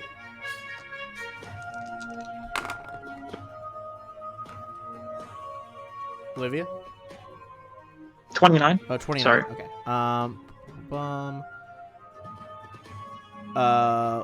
They are flying. They're like flying over you, but one is still gonna provoke. So you can op attack the one that is. Oh God, fuck. You can op attack the one that is directly above you. Or this bad boy.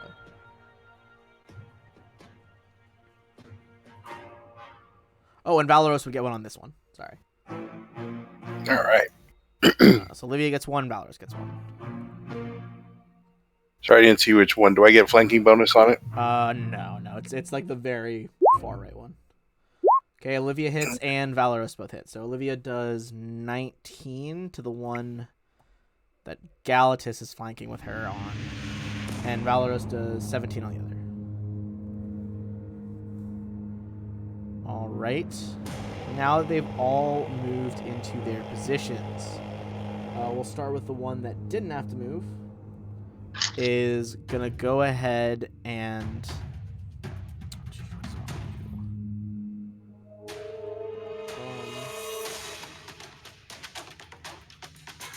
None of you guys are positioned perfectly for that.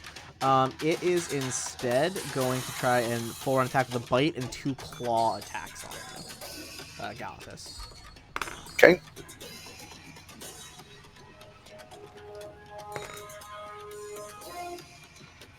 Can you parry right now? Nope. Only a claw is gonna hit, so no save against poison or enthocantropy, but still damage.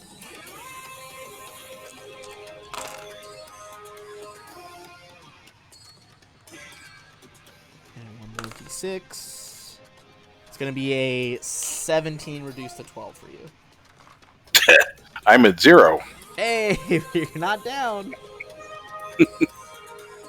All right.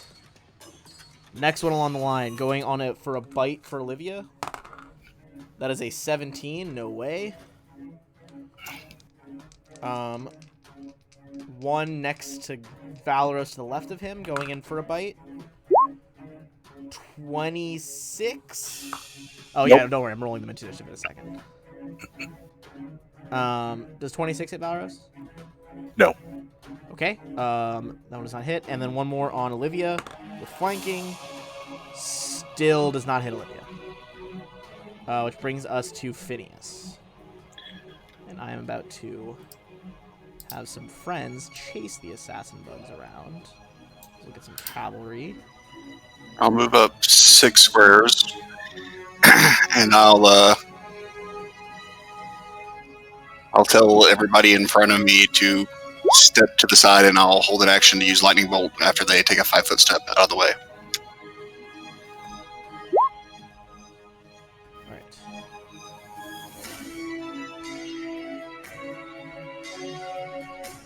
All right. Okay, so you're ready in action to do lightning bolt once they're out of the way? Yeah. Got it.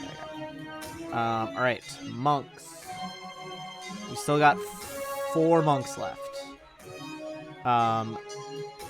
This one again is going to try to acrobatics past Galatus. Is going to do so this time and try to just punch him. It's a miss. This monk is now flanking with the assassin bug Encanthrope. Gonna go for Olivia with a full round flurry. Olivia, what's your AC again? 32. Okay, 2 hits, including the stunning fist. So give me a fortitude save.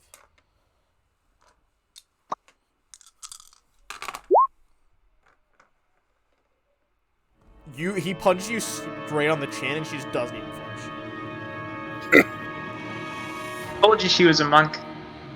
I'm any, starting to buy it. Do you have any DR right now, Olivia? Nah. Okay, 20 damage.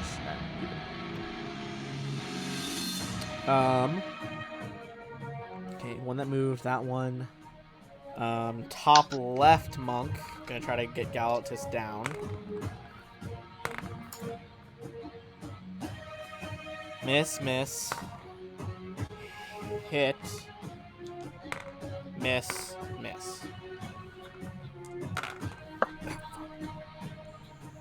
What is your con, Galatus? Con is 14. Okay, so you're not... It's gonna knock you down to -7. So you drop, but are not unconscious. All right. I do have Dire now. Ooh. So I'm not sure if I want to use that or not. Let me look at it. Die Hard. Great movie. When you are below 0, but you're not dead, you automatically stabilize.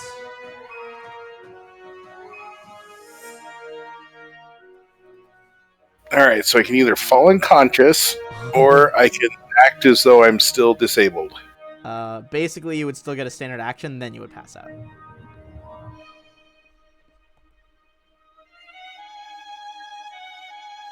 But however, if someone can get to you and heal you in that turn, you would still be on your feet, so you wouldn't have to get up from prone. You know what? That's true. I'll stay up. So how much damage should I take? 7. And that's with the damage resistance? Or 7 total? Sorry, that was before damage resistance, so you take 2. All right. Callus is full on, like, eyes unfocused, just kind of waving sword back and forth, but by some miracle is on his feet. The other monk, I'm gonna say he already committed. This monk was already committed to, like, dive rolling past you. I'm just gonna try an acrobatics check. Nat 1 just bounces off of you and stays here. Only gonna get 1 attack, because he's just like, how the hell are you even still up? And you fucking bat his hand away and block it. All right. Coming around the corner, we got Blaze and Seraph come running in. Blaze is gonna let loose a fireball. And she's like, everyone get down! What? A fireball? Really? With the exclude thing. No, right. I'm not surprised. That was sarcasm. Oh, okay. So she can exclude. I think it's Wait. exclude. Sorry, go ahead. I was just gonna also joke about being surprised that Blaze was casting Fireball. I'm gonna assume it's the not hurt allies fireball. Yeah, selective. Very helpfully labeled, I must say. Yeah. Okay, so let's see how many evasion boys get away with this. Okay. Fuck me, there's gonna be so many d20s. Alright. Alright, we're just gonna line those d20s up in a row. Go down the line. Alright. Start with top row. Fails. Fireball explodes. Top left one goes down. Second one passes, hits the deck, no damage. Third one passes, hits the deck, no damage. First assassin bug fails, takes the 60, but is still up. Although very crispy looking. Next initiate passes, so no damage. This assassin bug, who was already stabbed by Olivia's op attack, is just under 60. It's going to be enough that one assassin bug goes down. Final row, far left assassin bug. Don't know why the art's different on that one. It's the same monster, I promise. Fails, but was at full health, so is not dead, even taking the 60. And final one passes. But that was hundreds of damage divided across those characters.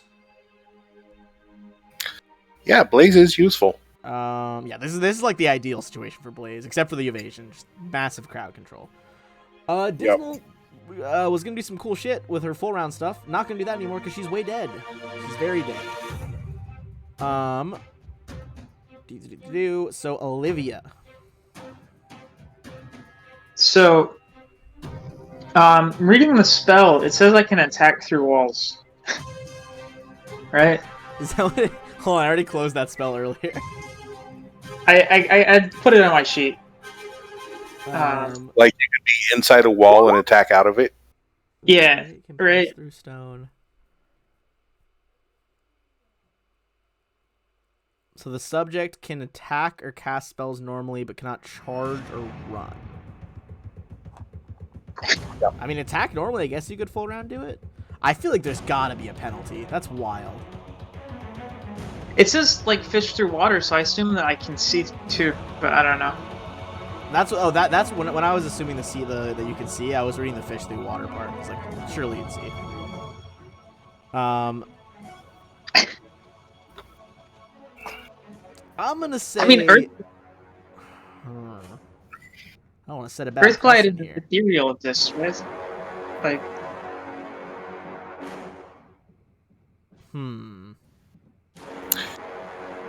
If you don't want me to like slip into the wall and just be annoying, I won't. I would say you could do it, but they're gonna get mischance. Otherwise, it seems like you would just be able to kill everything from high end. Well, I mean, they can ready actions to attack her when she pops out. It's true. You remember those first things in the very first dungeon, the defenders? Yeah, the like weird wall undead. Yeah, so it's probably something like that. I don't remember exactly how those worked. I believe that moving out of the wall, I think they could make one attack while they were phasing. Did you want to just do it like that, Olivia? Like your full BAB attack, but not like a full round? But you still get the AC from being in the wall? No. Nah. I think it's cheesy. I think it would be fun, but I'm gonna study Fair this enough. guy and kill it. This bug? Okay, go for it. Wait, which one got hit by the fireball? The other two. These two got hit by the fireball. This one evaded and took nothing. But Valorous hit it, right? Valorous did hit it, yes, on an off attack. Did 17 to it. Okay, I'm gonna study target and then studied strike on my second one. So okay, bonus hit on the first one, and then the extra d6 is on the second attack. Yeah. Okay, go for it.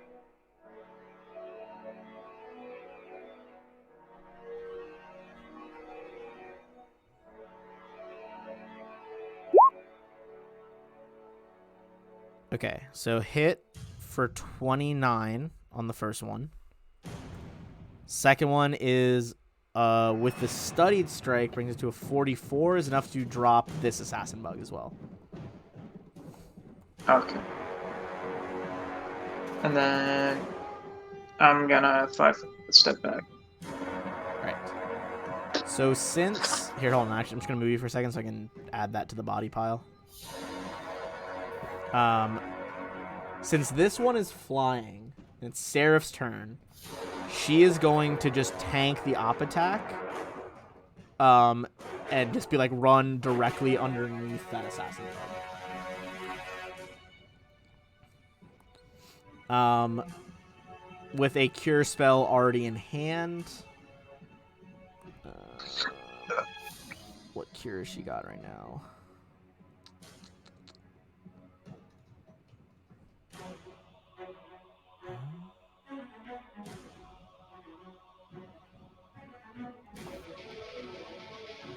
I thought he had some macros for the cure ones, but I suppose not. Alright, well, she's cleric. She's going to burn a high enough spell to cast Cure Critical. So that's going to be 3d8.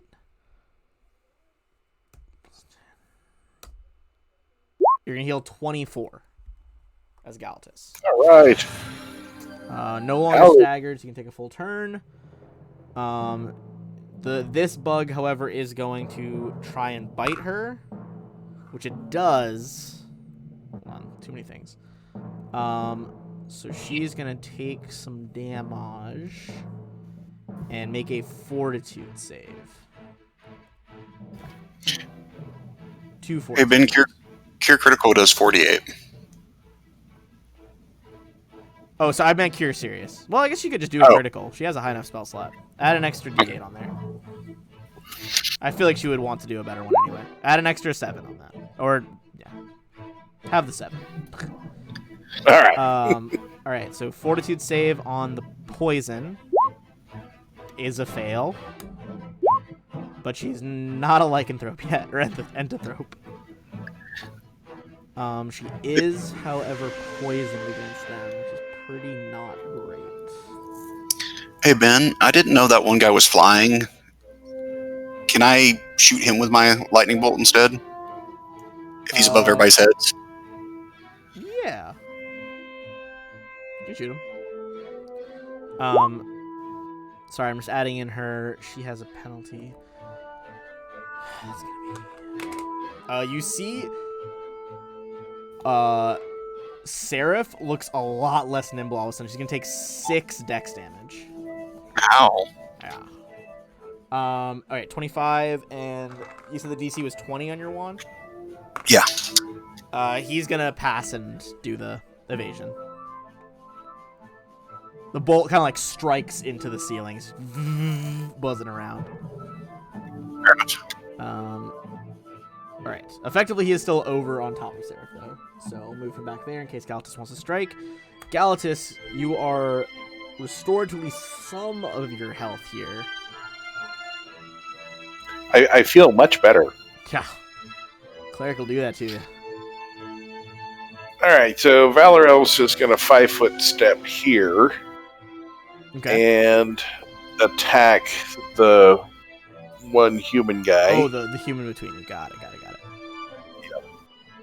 And he can full attack then. And did he have... No, this guy did not activate key defense. Valoros is going to be able, on a 1-2 shot combo here, finish off that one. Okay. Move some flanking for you. All right. Sorry for this. We'll move these guys like into the walls. You don't have to worry about all the corpses in the wall. I realized I was just like in the fucking hallway. So starting with the one that's most damaged, Galatus is going to. That would be the assassin bug. He's got his bane up for humans. Oh, for humans, these two haven't been hit yet. Neither of them at all. Nope. Well, we're gonna have to do something about that. There's been a very constant rotating amount of monk.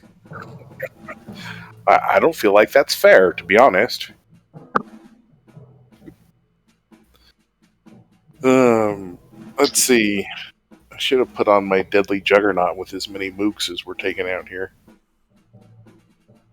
Alright, so Bane, not flanking. He's gonna do studied target on the first one. Okay.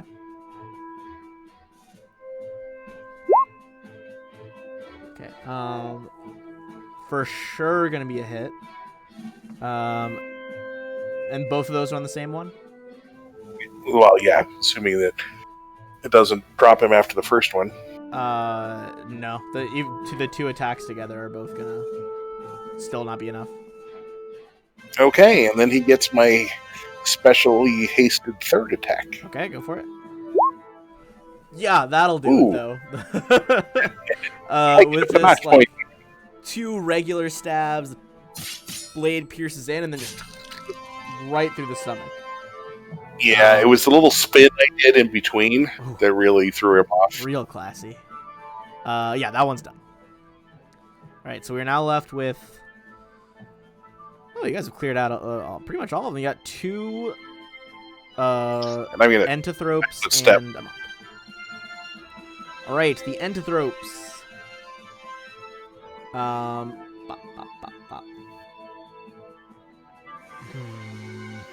So here's the thing: they're trained to take out a caster, but I don't want to hit Blaze with lycanthropy while he's not here. So what I'm gonna do is I'm gonna roll some just roll some dice and see who they're gonna go for.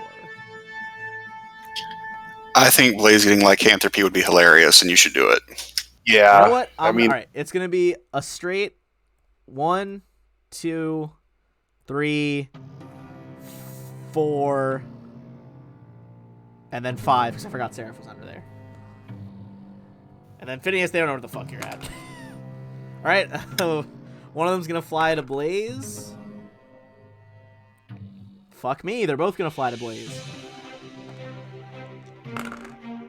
Okay. What's Valorous' CMD as they try to just back the fuck away? 29. They're gonna fly past you to Blaze. Okay, 2 bite attacks. Blaze presumably has. Blaze would have had the. It's called Mage Armor on already. Is that factored in? Tis. Both are gonna hit. Oh god, this is gonna be a lot of damage.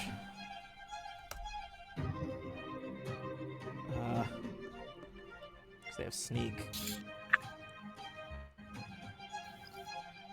Okay. So it's gonna be.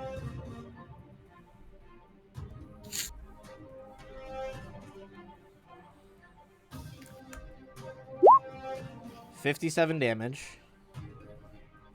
Ow. They both have 5d6 sneak attacks. Although you guys honestly did circumvent their worst ability. I'll tell you about it when we're done. Okay, so it's gonna be 4 fortitude saves as Blaze. So it's poison, disease, poison, disease. Poison, alright, no poison.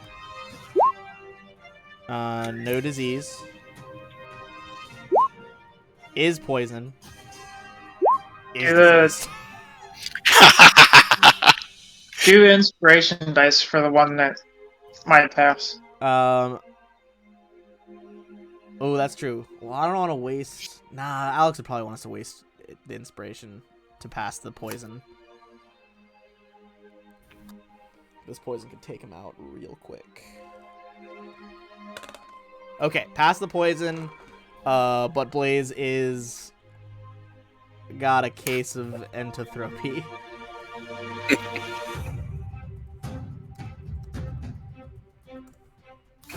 Not for long with Cure Light Mom. I think it would be a remove curse, but I think she has that. Okay. Phineas, back to you. I'll come up and I'll shoot a lightning bolt at that one. Okay, find over there. Oops, dropped that d20. Let's use another one. That time it is a fail. Roll your damage, but I don't think it can live. Crack of a lightning bolt. The third of the 4 entothropes goes down.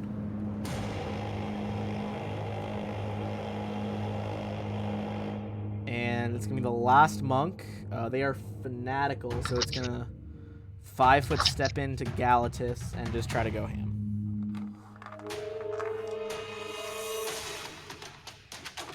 I got a panache, so I'm going to parry the first one. This is its last key point to get an extra attack. So you're parrying the first one? Yep. Okay, go for your parry. Okay, you parry away the stunning fist. And then it's going to be hit, hit, miss, miss.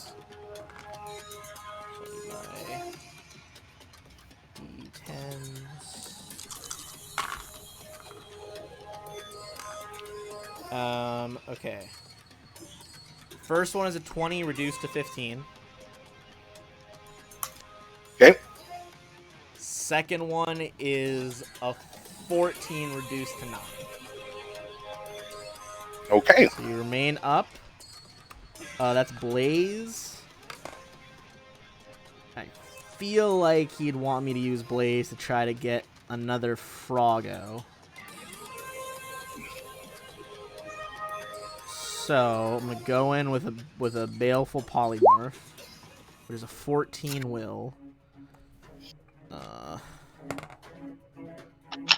But it does pass because they have a bonus to enchantments. Olivia, 1 enemy remaining. Oh, sorry, 2 enemies remaining. Bug in that one. Bug just bit Blaze. The bugs did bite Blaze, yes. Bug bite Blaze. Not on my watch. I'm gonna move up. I'm gonna study target. I'm gonna stab it.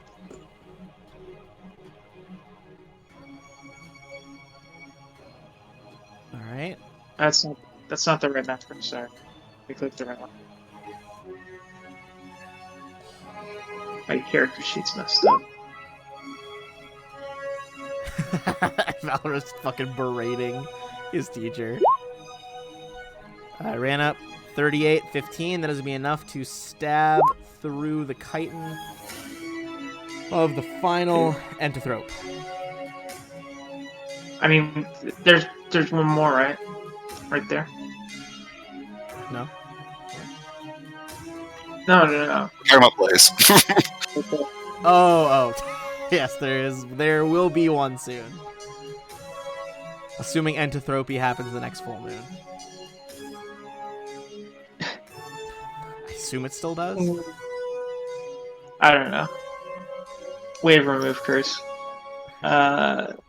Seraph's turn. If someone makes the heal check to spot that he is cursed, or she is cursed. Seraph's gonna try.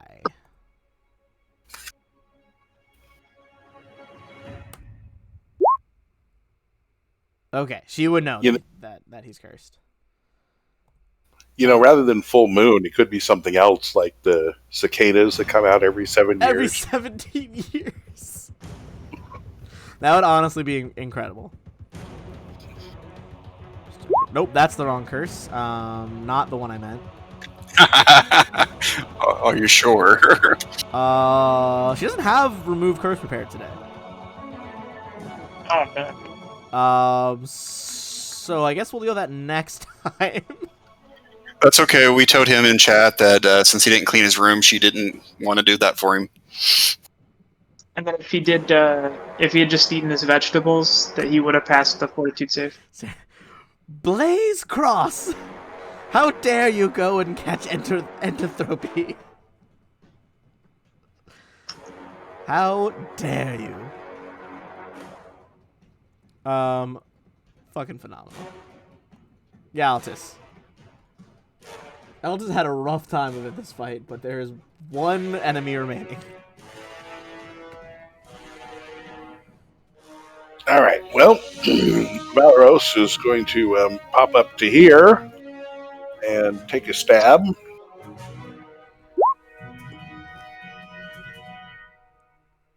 Most certainly going to be hit with that 32, so 32 damage. Still up. Galtus 5 Okay, then and he's going to attack him 3 times. Miss. Hit. And with the third hasted hit, that is enough to finish off the final monk. Whew, All right. All right. Galatus sags to the floor. Full exhausted. All right. Hold on. I gotta calculate some frickin' XP here. That was good timing. My invisibility was just about to leave. God, that lasts so long. Okay. So you took out 7 devotees. Then you took out 4 assassin bugs.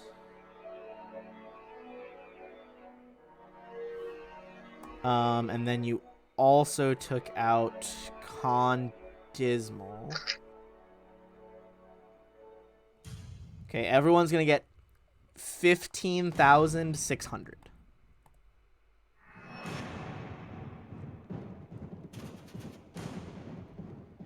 And I'm going to go with gear by creature type in Roll20. So first off is the bugs. They had ×4 of this.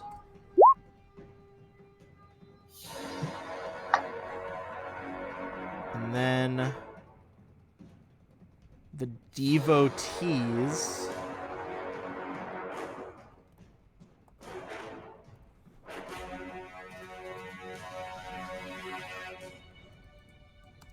had ×7 of this, which is going to be a lot.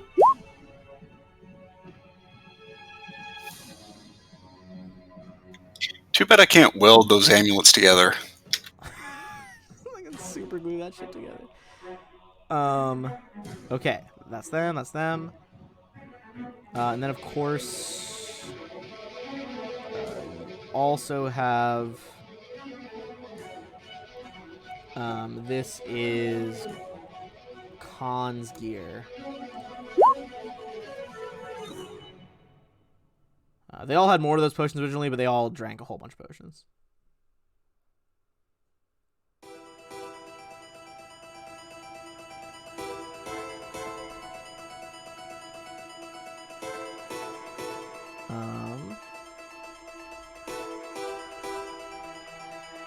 Yeah. Oh, it's a shame. Doesn't want to run. Couldn't do her coolest thing, which is the dance of 100 cuts, which you can do as like a spell-like ability.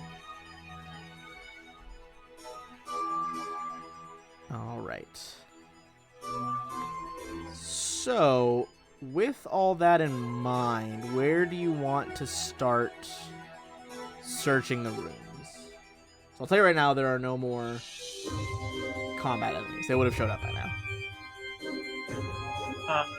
I'm going to work on healing myself. Right. Oh, hold on. Sorry, I'm just trying to find Blaze's channel macro. Oh, sorry, excuse me.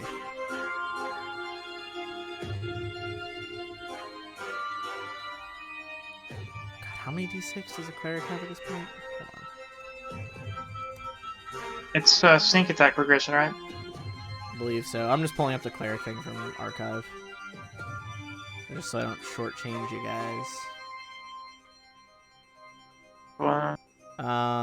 She's level 10. She's got 5d6. So she'll start off with that because that'll just be more efficient.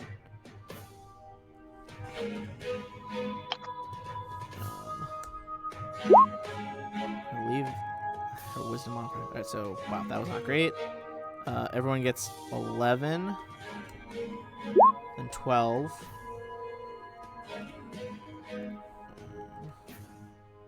I am full. Then 11 again. Wow, that's a lot of ones.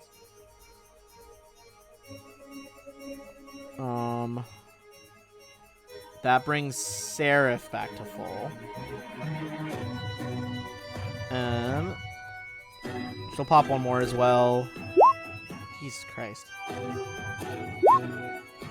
Wow, you're like, wow. Those are some curse rolls right there. Imagine if you were rolling for stats right now, dude. You'd be... Oh god, that'd be atrocious. I didn't realize this for the longest time. If you do... I'll put it in quotes, hold on.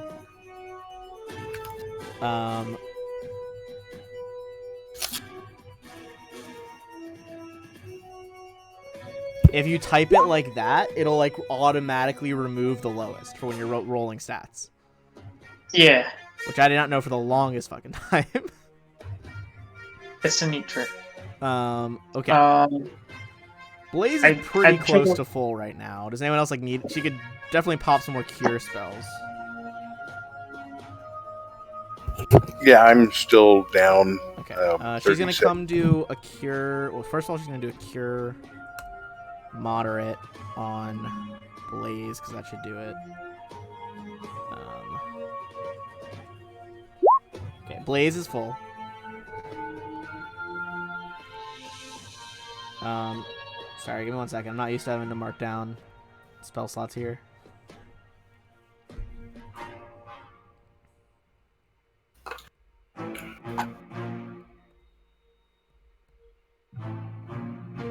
Okay. crap, I was never down. I forgot to count in my 12 temporary hit points from my divine power. Alright, let's go for one more cure critical. Why not? 25? How's Galatas like? 75, 86? You want another light? Yeah. Plus max. Another 13. That'll do it. Okay. That's much better.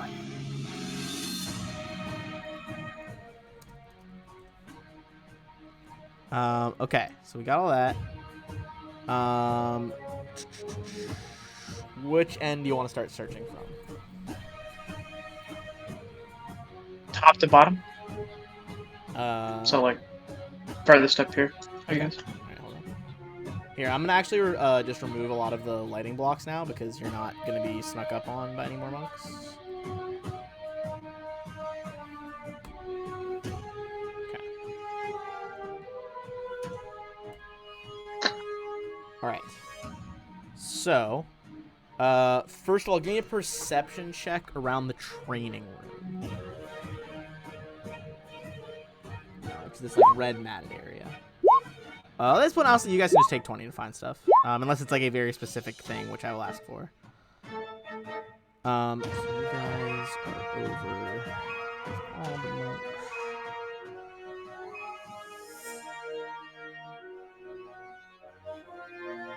Okay. You find a weapon rack. The weapon racks have a variety of good weapons left over.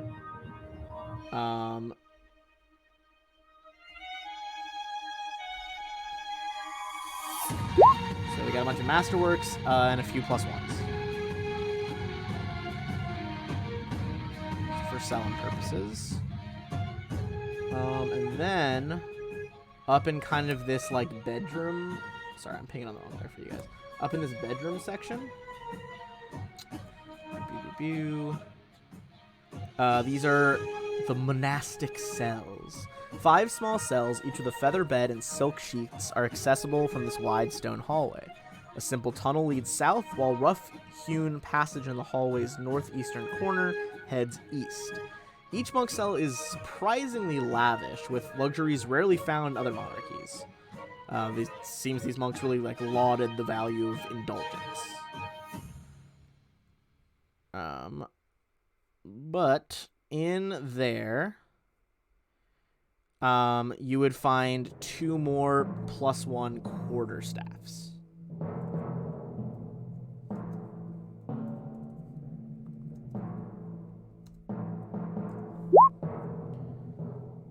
All right. You guys never actually went in there, but in this room is where the assassin werebugs were hiding. They were actually not monks. They were all rogue assassins. So if they had stayed stealthed up in the corners of the room and you guys hadn't spotted them, if they study you for 3 rounds, they can do a death attack, which if you fail the save, you just instantly die.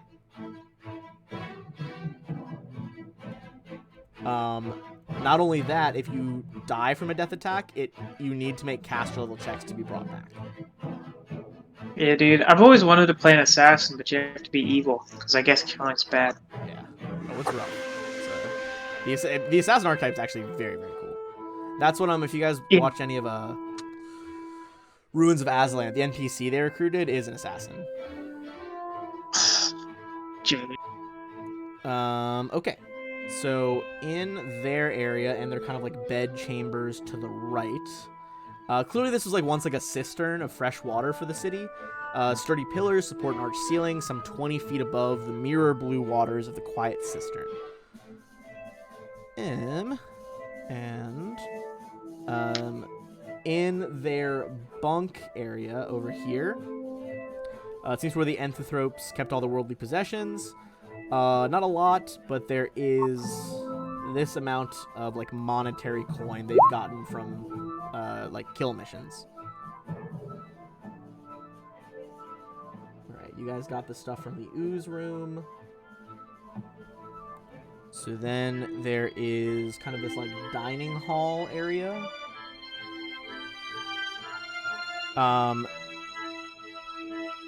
It's just a lot of very nice, like exorbitant dining ware, like Tien vases and like gilded porcelain. I'm just gonna save you guys the appraise check. Just a lot more, and those are all treasure items. That's all sell for full.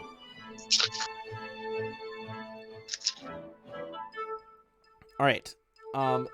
That brings us back into here, which is the library, where you first encountered the leader. This will be one of the perception check things as you look around the library.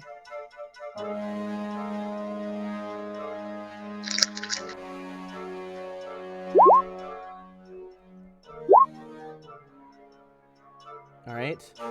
The 54 is going to notice it. 31 was not, but the 51 as well. So Valeros and Galatus as a pair, and Phineas as well. Maybe she was saving this for like an especially promising recruit, but you see a magical tome tucked behind one of the bookshelves, hidden away. Give me a spellcraft check on this one.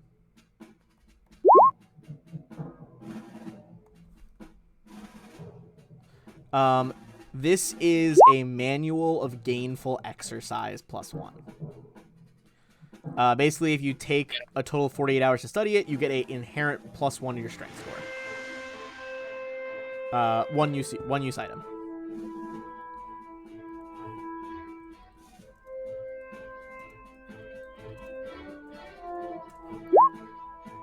That's kind of a shame.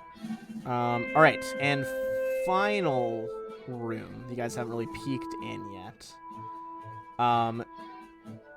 You can see that it has like a no entry sign, but judging by the like gilded golden pictures on the door, it's probably the door to her bedroom.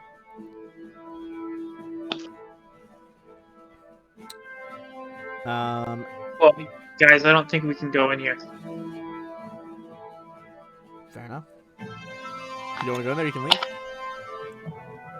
Why not? Well, I'm chaotic good, so I'm okay with disregarding the notice. It clearly says no entry.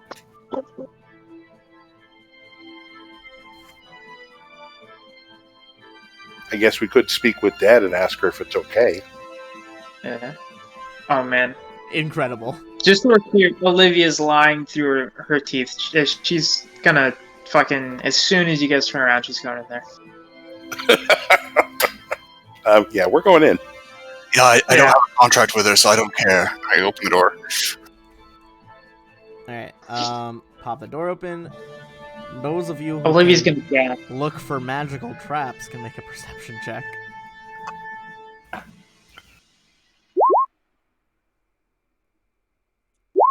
Alright, Phineas and Olivia. You both see that kind of like right inside the door, along this like tiny little stretch of wall, is an embedded emerald set into like a like pewter overlay. It would be a disable device to get rid of it, but you think that if you kind of step past it without disabling it, it's going to trigger a spell that would get people in that radius. Can I like identify the spell or no? Yeah, give me a spellcraft check.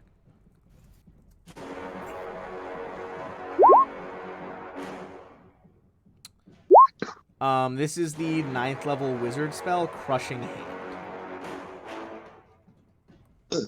Okay, yeah, we're gonna disable that. It's basically like interposing hand, but it creates like this giant magic hand, except it can beat the shit out of you. I watch enthusiastically. That's gonna do it. 46, you disable that. Ooh, that is a, hold on. Sorry, it just gave me the CR for the trap, not the XP for some reason. Give me a moment. Yeah.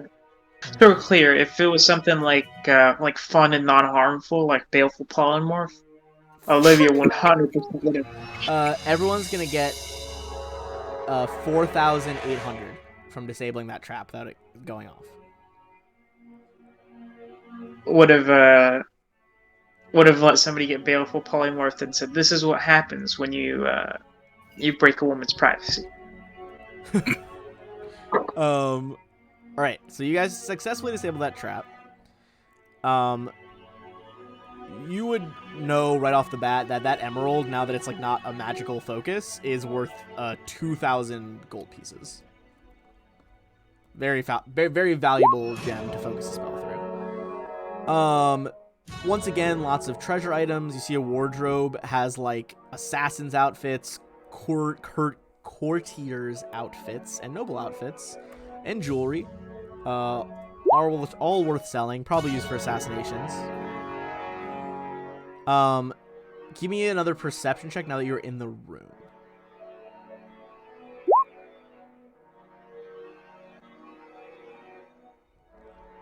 All right. We got that nat 20 for Velos, though. All right. Why do I even bother? Holy shit. You guys are the most perceptive spies ever. You see that... First of all, there's like a pewter brazier on the desk. Clearly designed to kind of like heat the room and light it, almost like a candle. There's also a waste paper basket. Hidden at the bottom of it is a mostly burned order signed by Maxillar Pytharius. Looks like it maybe fell behind the brazier, like kind of floated out while it was burning, and has subsequently not been noticed that a valuable piece of intel was left undamaged. So, from what remains in the letter, put us on some calmer music. It's not battle music. You see, like one word ends like ill comely. Despite her advancing age and still within her childbearing years, I'd much prefer her argumentative nature curbed. This entire conflict would be so easily resolved with a wedding were she not so demanding and selfish. It truly pains me to do this, but for the sake of Taldor, she must be put down like the rabid animal she acts like. These new agents her fawning assistant seems to prefer. They are relative unknowns with a reputation of violence, are they not? Cut her throat, put the dagger in their hands, and perhaps that will finally get the lion blades to obey me. Return to me when the deed is done, and your payment will be enough to establish your order as a legitimate force among the Taldan aristocracy. Signed, Pytharius. You know, I'm liking this guy less and less. Yeah, so this is a direct assassination request for Eutropia. Wow. Can we just hold on? Like, I know I'm like really relatively new to this whole spy thing. But holy fuck, how bad of an assassin are you that you leave incriminating evidence just lying around? Fair enough. I was gonna say we like raise her and then use her for like her evil deeds for good, but man, she's incompetent. So. Also, gonna give Galatus and I told you so look about Pytharius. At this point, you guys have collected a fair amount of very telling evidence. First of all, this assassination order, the evidence of the assassinated tutor, along with like the blade and the accounts that you know are now true. Not to mention in the Sweet Dreams tea shop, you found those like documents along the bookshelf, the ledgers that show like how much the Sisters of Indulgent Dreams, this like hag cult, has done on behalf of Malone Jareth and by extension Pytharius. They were the ones who were like distributing payments for all these false flag operations to frame Taldor.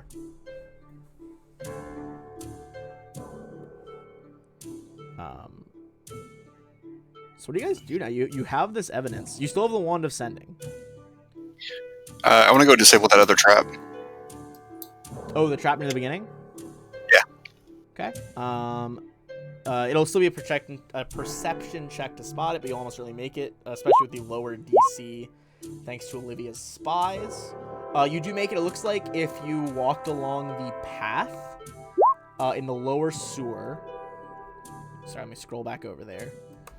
A huge stretch of the hallway, like from like here to here on both sets of the squares, giant scythe blades would like shoot out of the walls at you. But yeah, go ahead and make the disable device check. Why leave XP on the table? Why not? I'm gonna.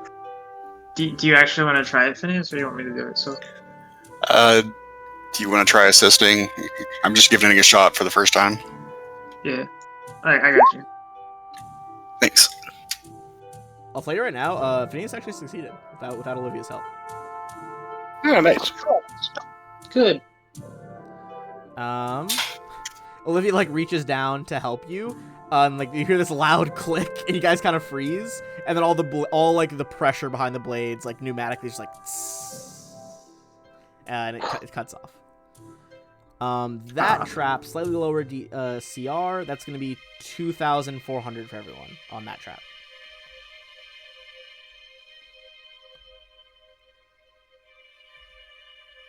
All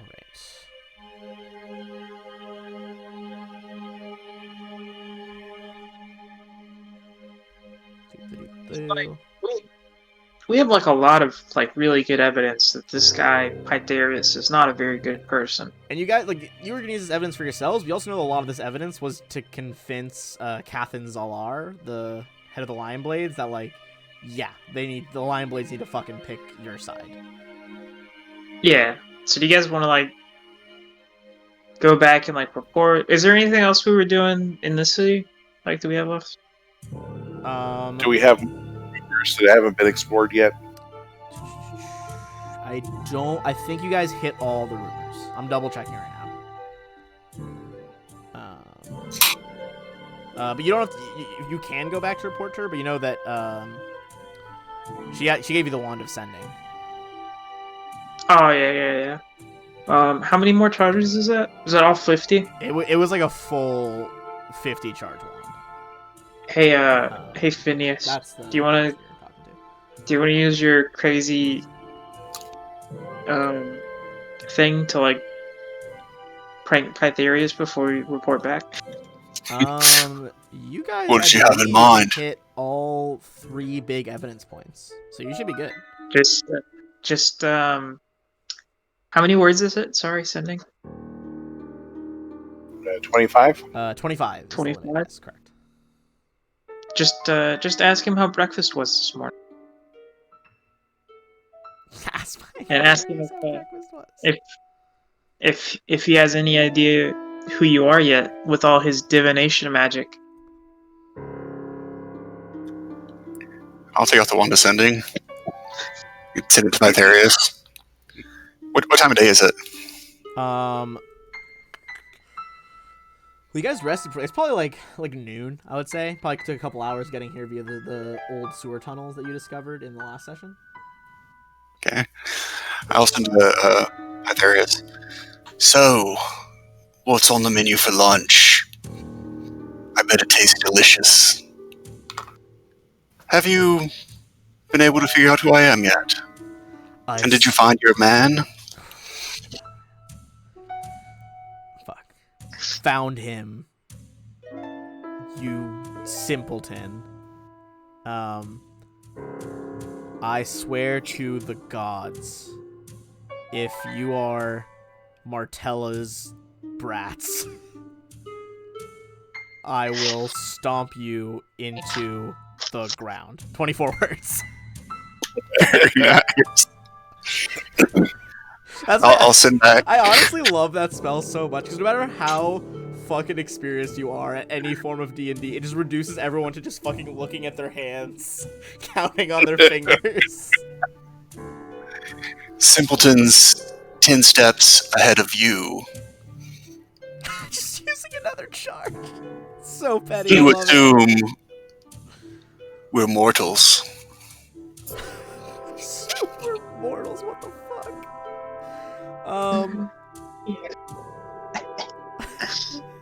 Oh my god, dude. We're the big bad now, dude.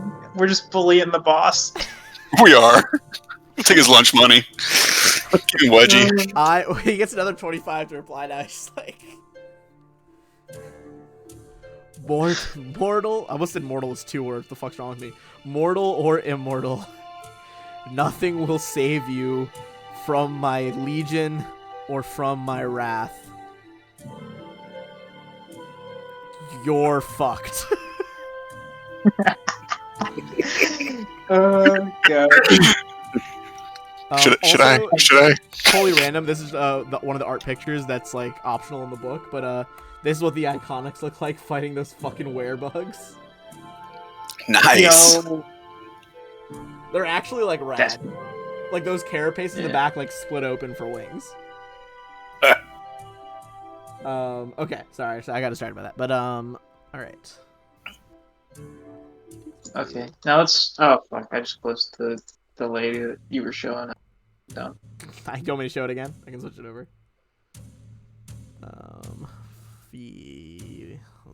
Zalar.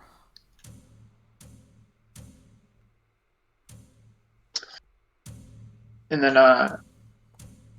There you go. yeah. Oh, okay. Give me just one last one, all right? And I promise I'll be done with it. Listen back. Time is on my side. Yes, it is.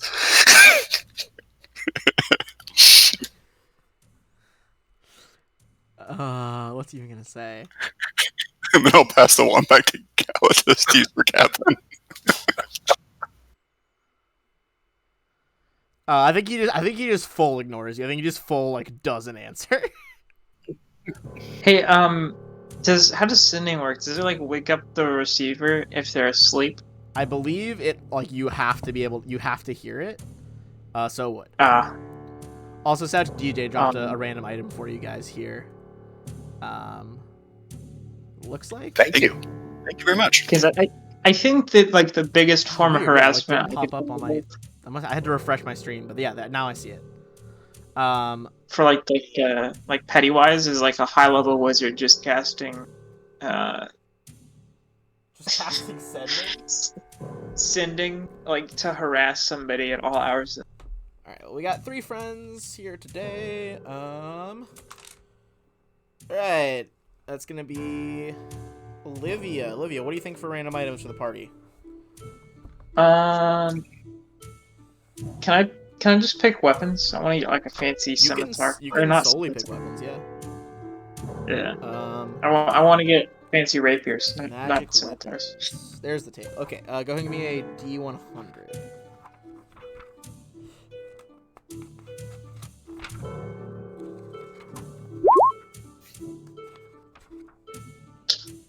Alright, so 26.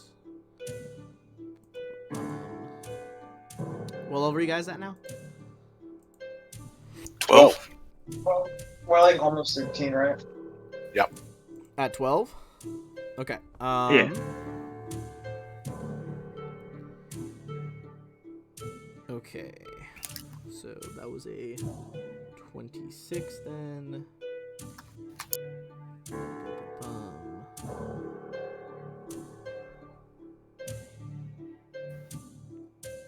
Alright.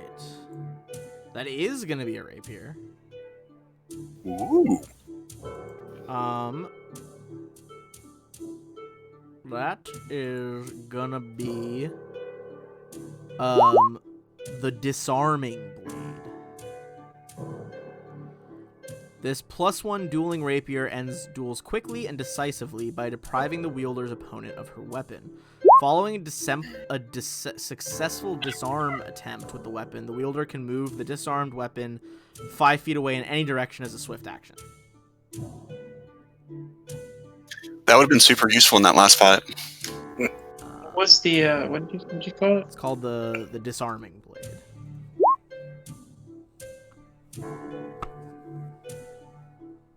It's one of like the unique rapiers. Well, like one of the specifically named ones.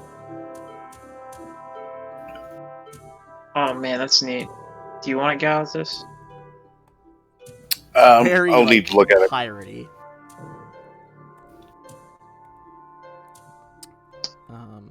Okay, so it's a +1. What is the dueling enchantment do? I don't remember that.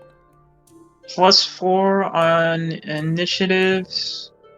When it's in hand on initiative checks. +2 to disarm checks, feint checks. +2 to CMD to resist disarm, and to against the DC of the or whatever. That's very cool, actually. Even just the initiative bonus to that is wild. Yeah. God damn. I guess I just never Yeah. use the dueling enchantment because I always just play people with like big ass heavy weapons. Yeah. It's You probably wanna- not what I would use. Oh, okay. Fair enough. I can't control the dice, but it was a rapier at least. Yeah. All right. Can I even build to disarm now? Is it too late? It's never too late. It's never too late. Gotta believe. I'm gonna have to do a lot of retraining. So what are you guys doing now? I think you go ahead and just do ascending to everyone else that's interested. Okay. Lion Blades, Martella, and I want to do ascending to the priest of Abadar that's on Pytharius' side, Okay. and just let him know that Pytharius has been a bad person, and we're going to be taking him down. And he might want to distance himself and his church from him. All right.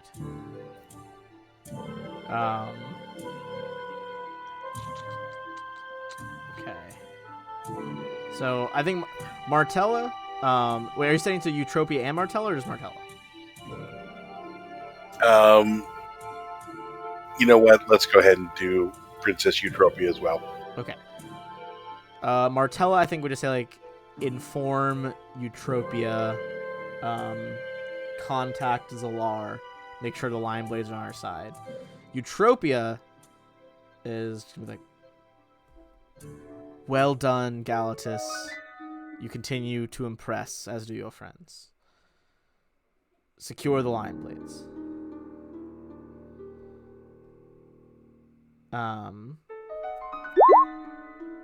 Breathes heavily.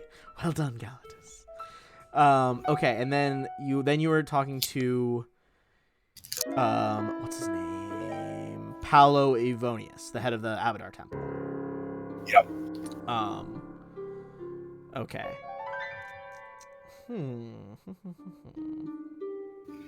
I mean, I don't know if he's totally in bed with Pytharius and all of his plans. I'm kind of hoping not. After his response, you're pretty sure that he is. Oh, all right. Well, he's just like, by the Lord of the First Vault, Pytharius is the only guarantee our nation thrives. Approach and die by my hand. Ooh. So he had to go kill a church. I mean, he did offer, gave us an invitation. It's true. And then finally, telling Zalar, she tells you that. Sorry, tabbing between multiple pages right now.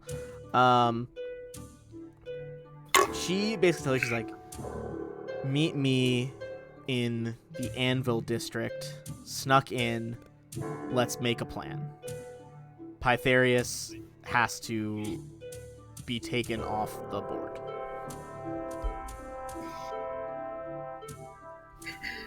Well, I think we can go along with that.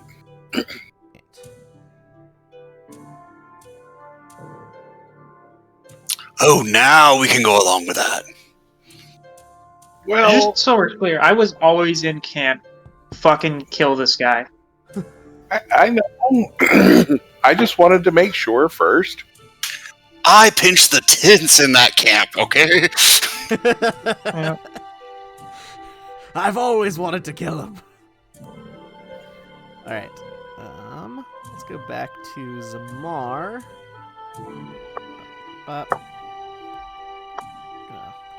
Drop the homies in the Anvil district. Before we meet up with her. Yep.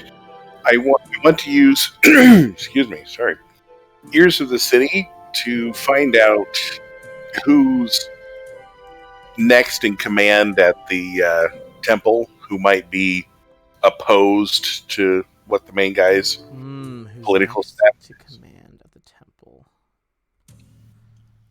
Who's the highest up person who doesn't like Pytharius?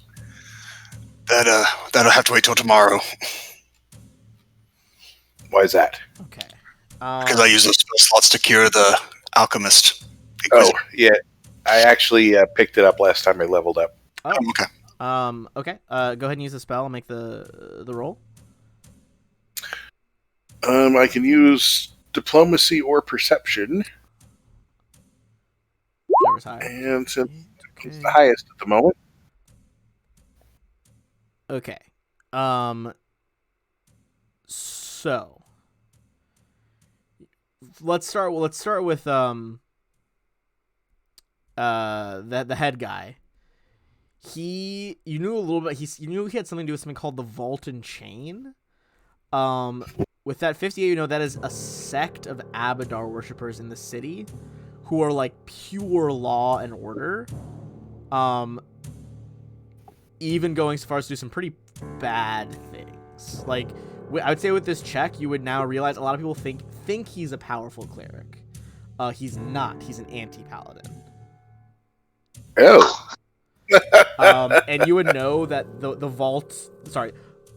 Vault and Chain sect is like the majority of the church here. There might be like some low-level Abadaran priests, but like the hierarchy is going to be largely part of his sect.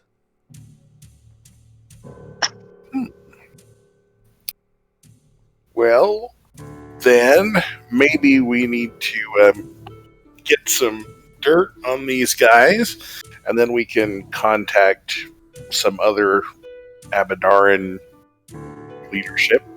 Fair. I mean, they're fairly well structured, right? The Church Is of there Abadar? somebody who's... Yeah. Is there anybody who's over these guys here?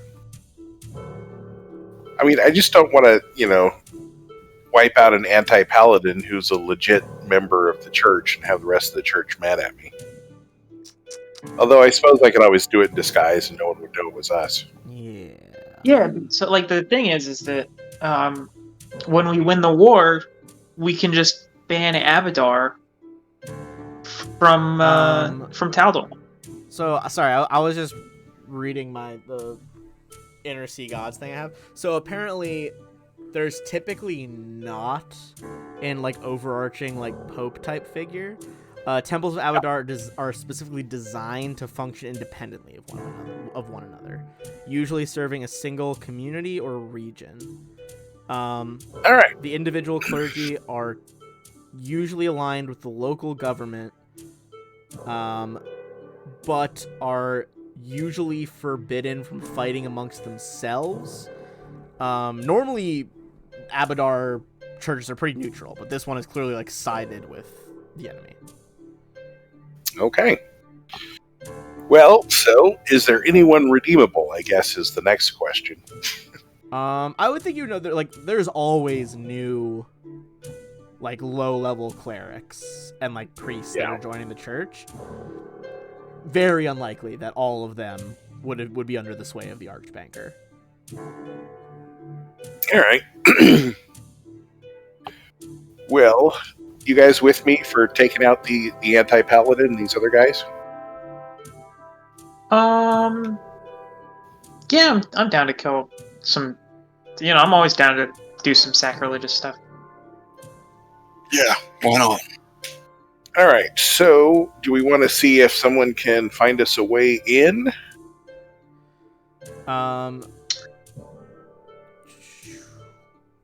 So you know that she's meeting you in the Anvil District, Zalar. Do you want to make a plan with her first, or are you trying to talk to like some lower-ranking priests first? No talking with lower-ranking priests. Okay. We'll just detect alignment and not kill the good ones. Why don't we ask my assassins if they know a way in? I think that would be excellent. Okay. You mean the Rakshasa ones? Yeah. Right. Cool. So,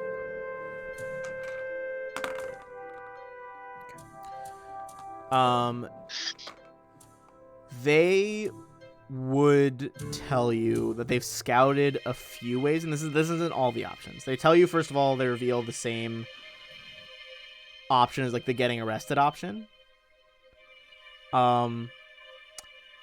They say that it could be possible to stealth in, but it might be foolish to rely on like invisibility or magic to stealth. Like, you might need to just be good at stealthing, because they think that there are like magical. There's wards on the entrance. Are they talking about the fort or the Temple of Abadar? Oh, the fort. Sorry, I thought that's what you're asking about. Well, where is this guy going to be? I figured he'd be in the House of Gold. If you're looking for him, I would say with their roles, they would tell you a lot. Sorry, one of the Rakshasas, the tigress one, she's like, a lot of the Order of the Vault and Chain have been moved. They're in Abadar's Pillar, the stronghold on the river. Especially their leader. He's been given his own apartment. I think Palo Ivonius is there to stay. And he's going to stay because, well, I suppose we have good news and bad news. Pytharius is in the pillar. He's in the fort. Well, then I suspect we should just go and meet with Zalar. Yeah. They bow and like, very well. At one hand, we have a chance to strike at him, but this is a well-defended locale. I would also tell you that there is the moat, but potentially you could try in a swimming approach and then climb the walls. How about flying?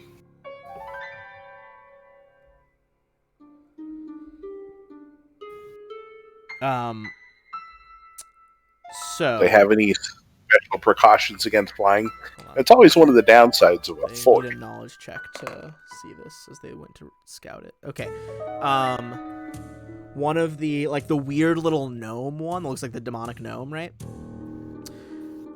He tells you that there are a fair amount of guards on the keep's walls, and he also says that after some careful observation, there's something weird going on in the airspace above the walls. He says there are no birds in the area. In fact, they noticeably avoid it as there is like an unnaturally strong wind current. He's like, I don't. It could potentially be bypassable, but almost certainly is some sort of magical defense to deter flight. Got it. So I also have I have this other spell, guys. Called what's it called? I have this. Fluid form. Oh, I love fluid form. I had this as my investigator in a Curse of the Crimson Throne. Yeah. So I mean, I could get up to the wall and then I could go through it. I'm wondering if I we could dispel the flying defenses. I don't know. For something like that large scale, it's probably like a magic item or something. All right. Well, let's meet with Zalar. Okay. Yeah. She would like find you guys in the Analytic once she knows you're there. She put aside, she's like, first of all, the evidence, well done. Thanks to your efforts, we now have conclusive evidence against Pytharius. His actions, ordering unlawful attacks on Taldan settlements, murdering Taldan citizens, threatening rivals, and trying to drag Taldor into a war, they constitute treason. He is unfit for command and must be arrested before he causes more damage to our nation. You've already done so much for the Lion Blades, but I must ask you for one more task. Place High Strategos Maxillar Pytharius under arrest. He now operates in the city's most fortified stronghold, Abadar's Pillar, on the river. If the situation demands it, you are authorized to kill him. But if there's a decent man left inside him, I hope you can persuade him to surrender instead. Questions, plans. How are we doing this? She asks you all. Well, we have his old tutor in this bag here that we'd like to get resurrected. Yeah. But all of the priests here are evil. They work for an anti-paladin. He does have the Archbanker under his thumb. The banker thinks he's the greatest thing to walk in Taldor since the first Emperor. Alright. Yeah, that's usually comes with the territory with anti-paladins. Perhaps I could secure the body, and if you fail, we'll resurrect her and have more evidence. Unless you have a plan to use her to get in? Couldn't we just turn everybody against him and then siege him out? She kind of chews her lip at that. Some of the guards perhaps would abandon him, but the Templars of the Vault and Chain are, I think, fanatical enough to stay. I also suspect he has...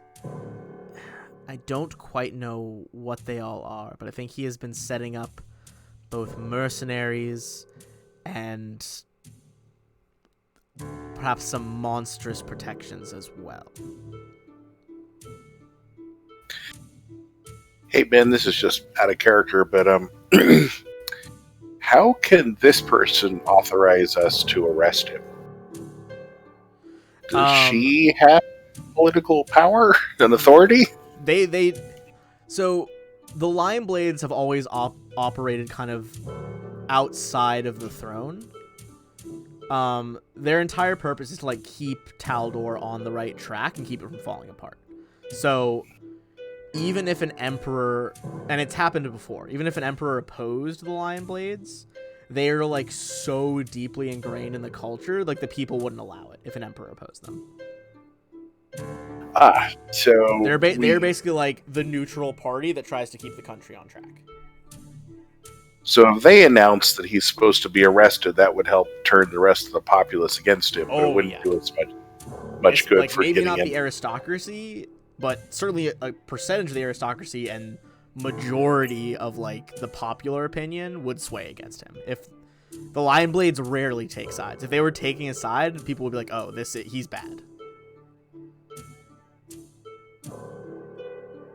All right.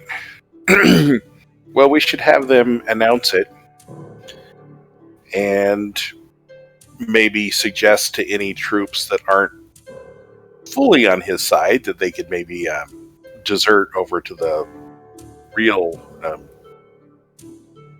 faithfulness of the Empire, I guess. Okay. So I've been plotting on how we can get in. And I'm thinking that we let all of you get arrested, right? And then I'll sneak in through the walls, going through the water and then through the walls. And I'll break you out all stealthy-like, and then we'll be inside. Okay. Yeah, I don't like that plan. Oh, what? Not a fan. What's wrong with the plan? Well, the part where I get arrested, I don't like that bit. Yeah, and but, then they take all my weapons and stuff and don't let me cast spells. And they might kill us. Conveniently, they won't kill you. They want Utopia, right? Valid.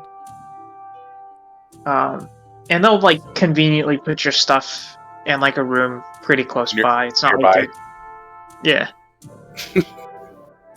I can literally like walk through walls. I don't know, like. I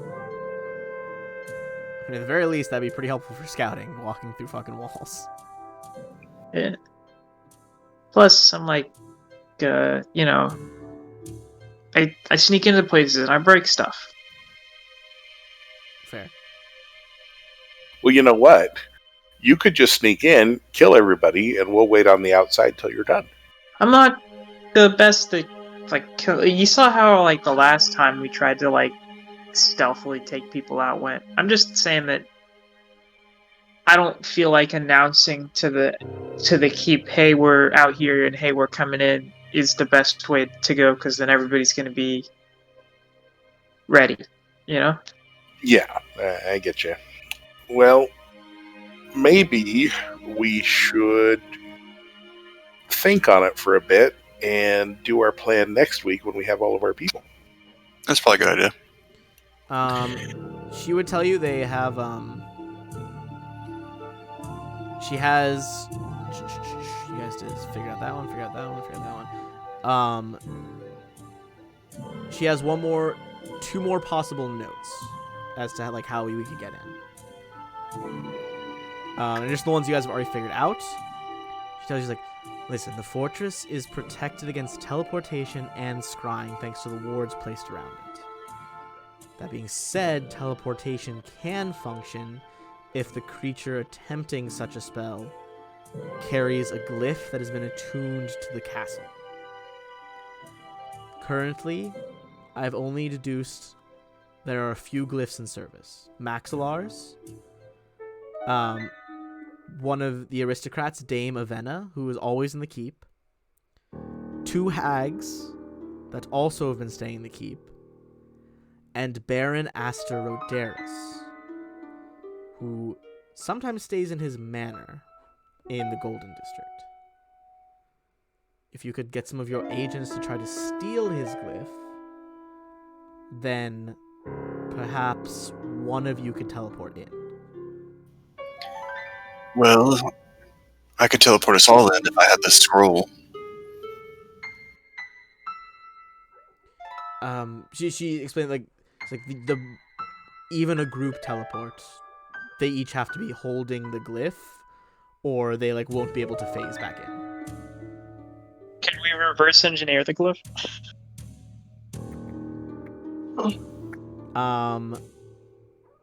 Give me a spellcraft check.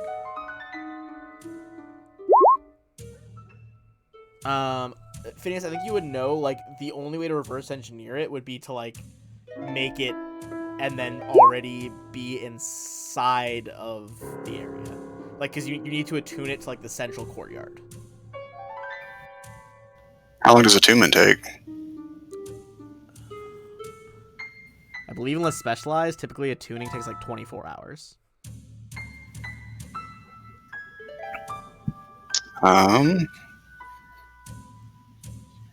Is this something that I could, like, teleport in and dispel? Oh, sorry. The ward? Each glyph takes 2 days to fashion. Oh, okay.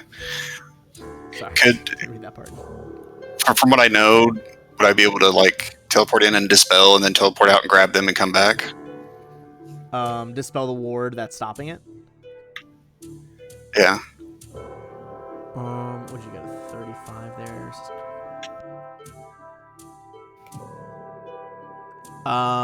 You think it would be... You don't have powerful enough magic. Like, this is like a permanent, like, ward that's been placed on this castle from the war. You would need something like a wish or like a mage's disjunction to remove this. How many people are going in and out of the fort on a daily basis?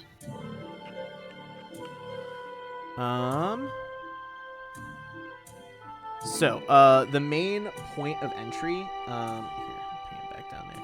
You can see, like, there's, like, this slight drawbridge connecting it to the main part of the city.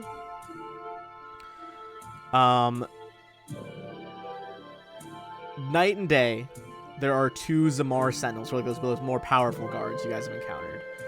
Standing at the entrance, examining paperwork, turning people without proper authorization away, You do know that various vendors, servants, and staff do have to make deliveries to the fortress so that it can function, but none of them live there. What about the garrison? Do they all live inside the fort? You would think that the complement in the fort is largely Zamar sentinels. Which are... Hold on. Let me show you guys them again.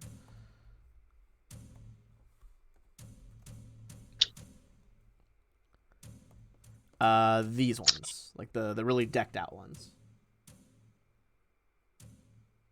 What if we waited for somebody to like leave and then just, like beat them up and took their papers? Also, before I forget, Drow did drop you guys one more item that your lovely lion blade is going to deliver to you guys. So, maybe you already got one. That means even odds. Galatis, go ahead. What are you thinking for what the lion blade wants to deliver? You know what? Let's go weapons again. Weapons again? Okay. Straight D100 then.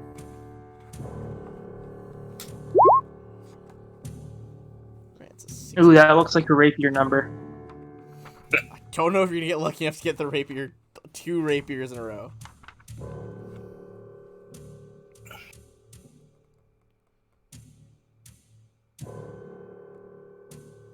I don't even know what that fucking does. Oh, maybe Seraph could use that. I think she's got some strength. Or you could just sell it. She pulls out a hammer. Sorry, I'm just pulling up the exact stats on it. This... Oh, okay. This is what's known as a ricochet hammer. This +1 returning light hammer can strike multiple foes with a single throw. If the wielder has multiple attacks from a high base attack bonus, he may throw the hammer so that it rebounds off the first target to strike at a second target, so on and so forth with the wielder's additional attacks. The distance of each target adds to the total range of the weapon, and range penalties apply. Basically, fucking Thor's hammer, minus the lightning. Which is just worse Captain America's shield. Which is just worse Captain America's shield. Yeah, so she pulls out... I mean, it's a light weapon, so that a few of you could use that. Yeah, she pulls out a ricochet hammer. You see, you guys are probably meeting this, like, abandoned blacksmithery. And just... She just, like, throws, like, pa-ching, pa-ching, pa-ching, bounces off a bunch of shit, and she catches it again. That's interesting. Hold on. What do my class features say? It's rhetorical. I'm seeing if I can use it. Fucking wild. That's honestly a wild item.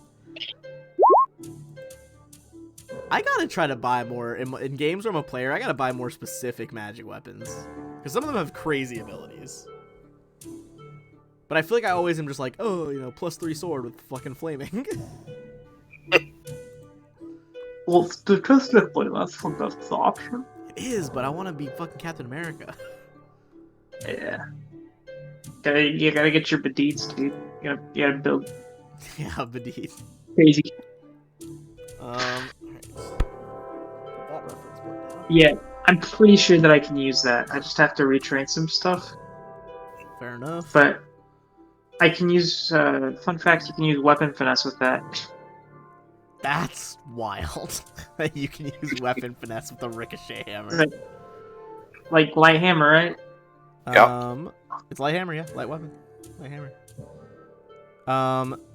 Sorry, we got so distracted by the glyph thing. She didn't even tell you the second thing she was gonna say.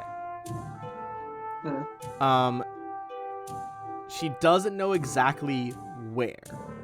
You would have to like talk to some people probably or figure it out, but she has heard that there is an underground passage, well, really underwater, but then goes underground from the moat into like the central courtyard.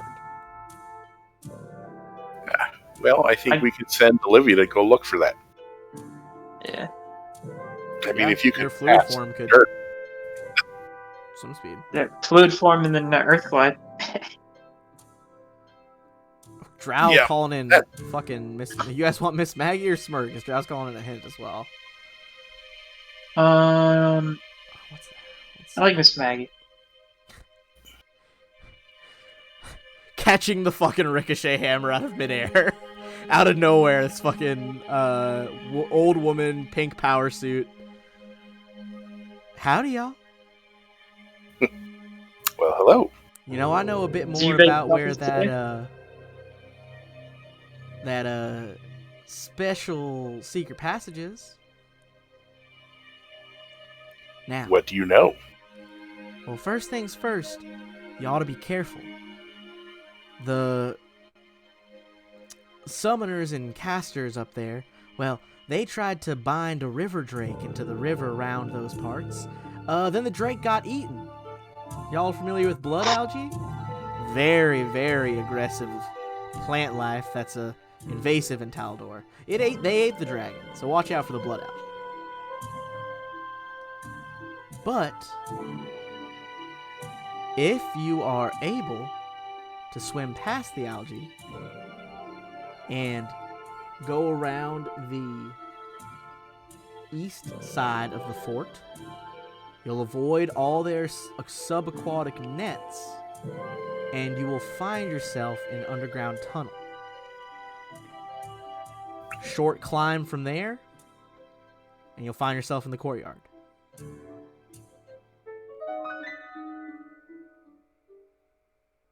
Well, that sounds like our best way then. She shrugs. Says, now I don't know who all is going to be in the courtyard, but that's one way in. Anywho, here's a plate of muffins. Enjoy your strategy planning session. Just leaves them and just seems to open the forge door, and it opens into like a snowy wasteland, and she just walks through and leaves. Does the other NPC react at all to the? You see Zalar's like, who the fuck was that? Do you guys know her? Don't worry about it. Does It happens sometimes. It happens sometime? Yeah, She shows trust up. me. She's much better than the dwarf. The dwarf. Here, have a muffin. You'll feel better. She like very slowly and thoughtfully chews on a muffin. Yeah, you guys heard her say that the blood algae ate a drake, right? Yeah, it doesn't sound good. No, but now that we know it's there, there's got to be some way around it. Would that be a nature?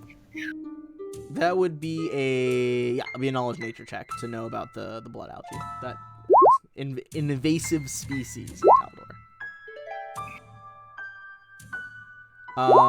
So the 22 assisted up to 24, assisted up to 26. So this algae actually evolved along the Jalrune River, which is the river next to this fort. And it's since kind of spread throughout most of Taldor. It looks at first like an oily substance in the water. And then upon closer inspection, it's a seething red mass of worm-like lumps of algae. Technically, this is a swarm. You would know that they can see as like a collective. So you could stealth by them. However, if you get too close to them, they will like release pulses of like red pigment and algae outward to try to catch you up in the swarm. And unlike most swarms, once you're in them, they can cling to you, which will like hurt you every round, even if you're swimming away.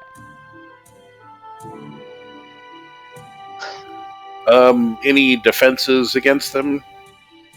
Like, would mage armor do it? Would what do it? Mage armor.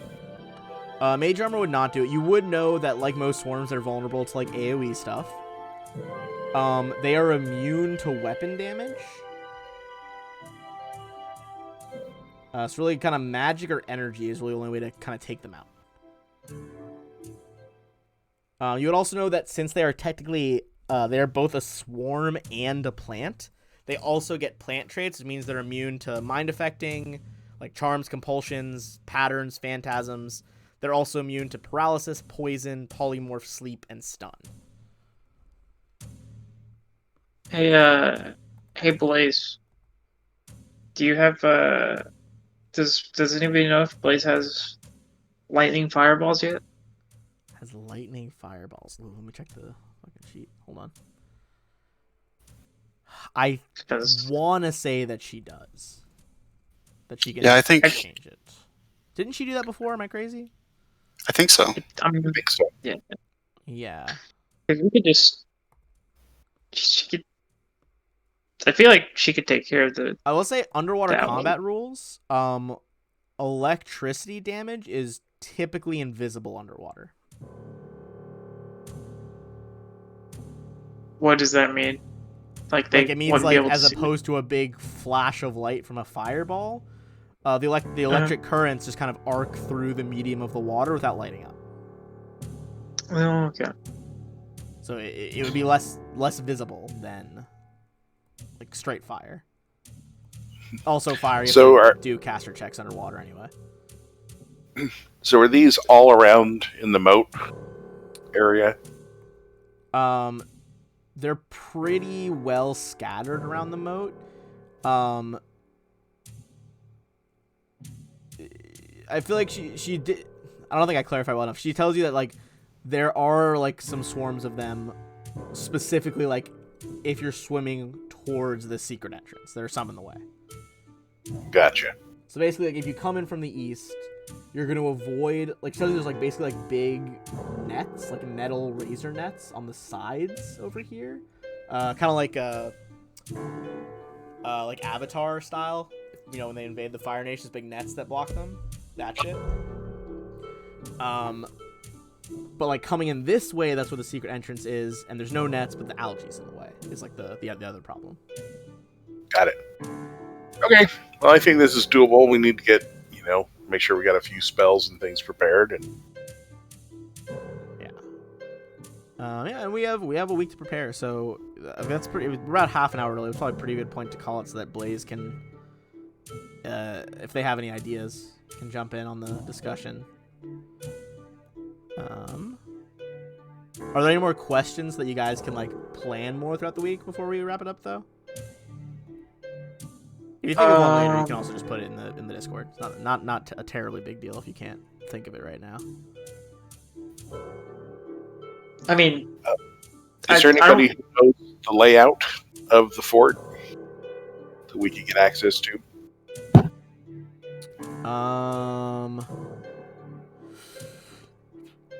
Baron Aster. If you send your Rakshasas to steal the glyph, he goes in and out of the fort fairly regularly.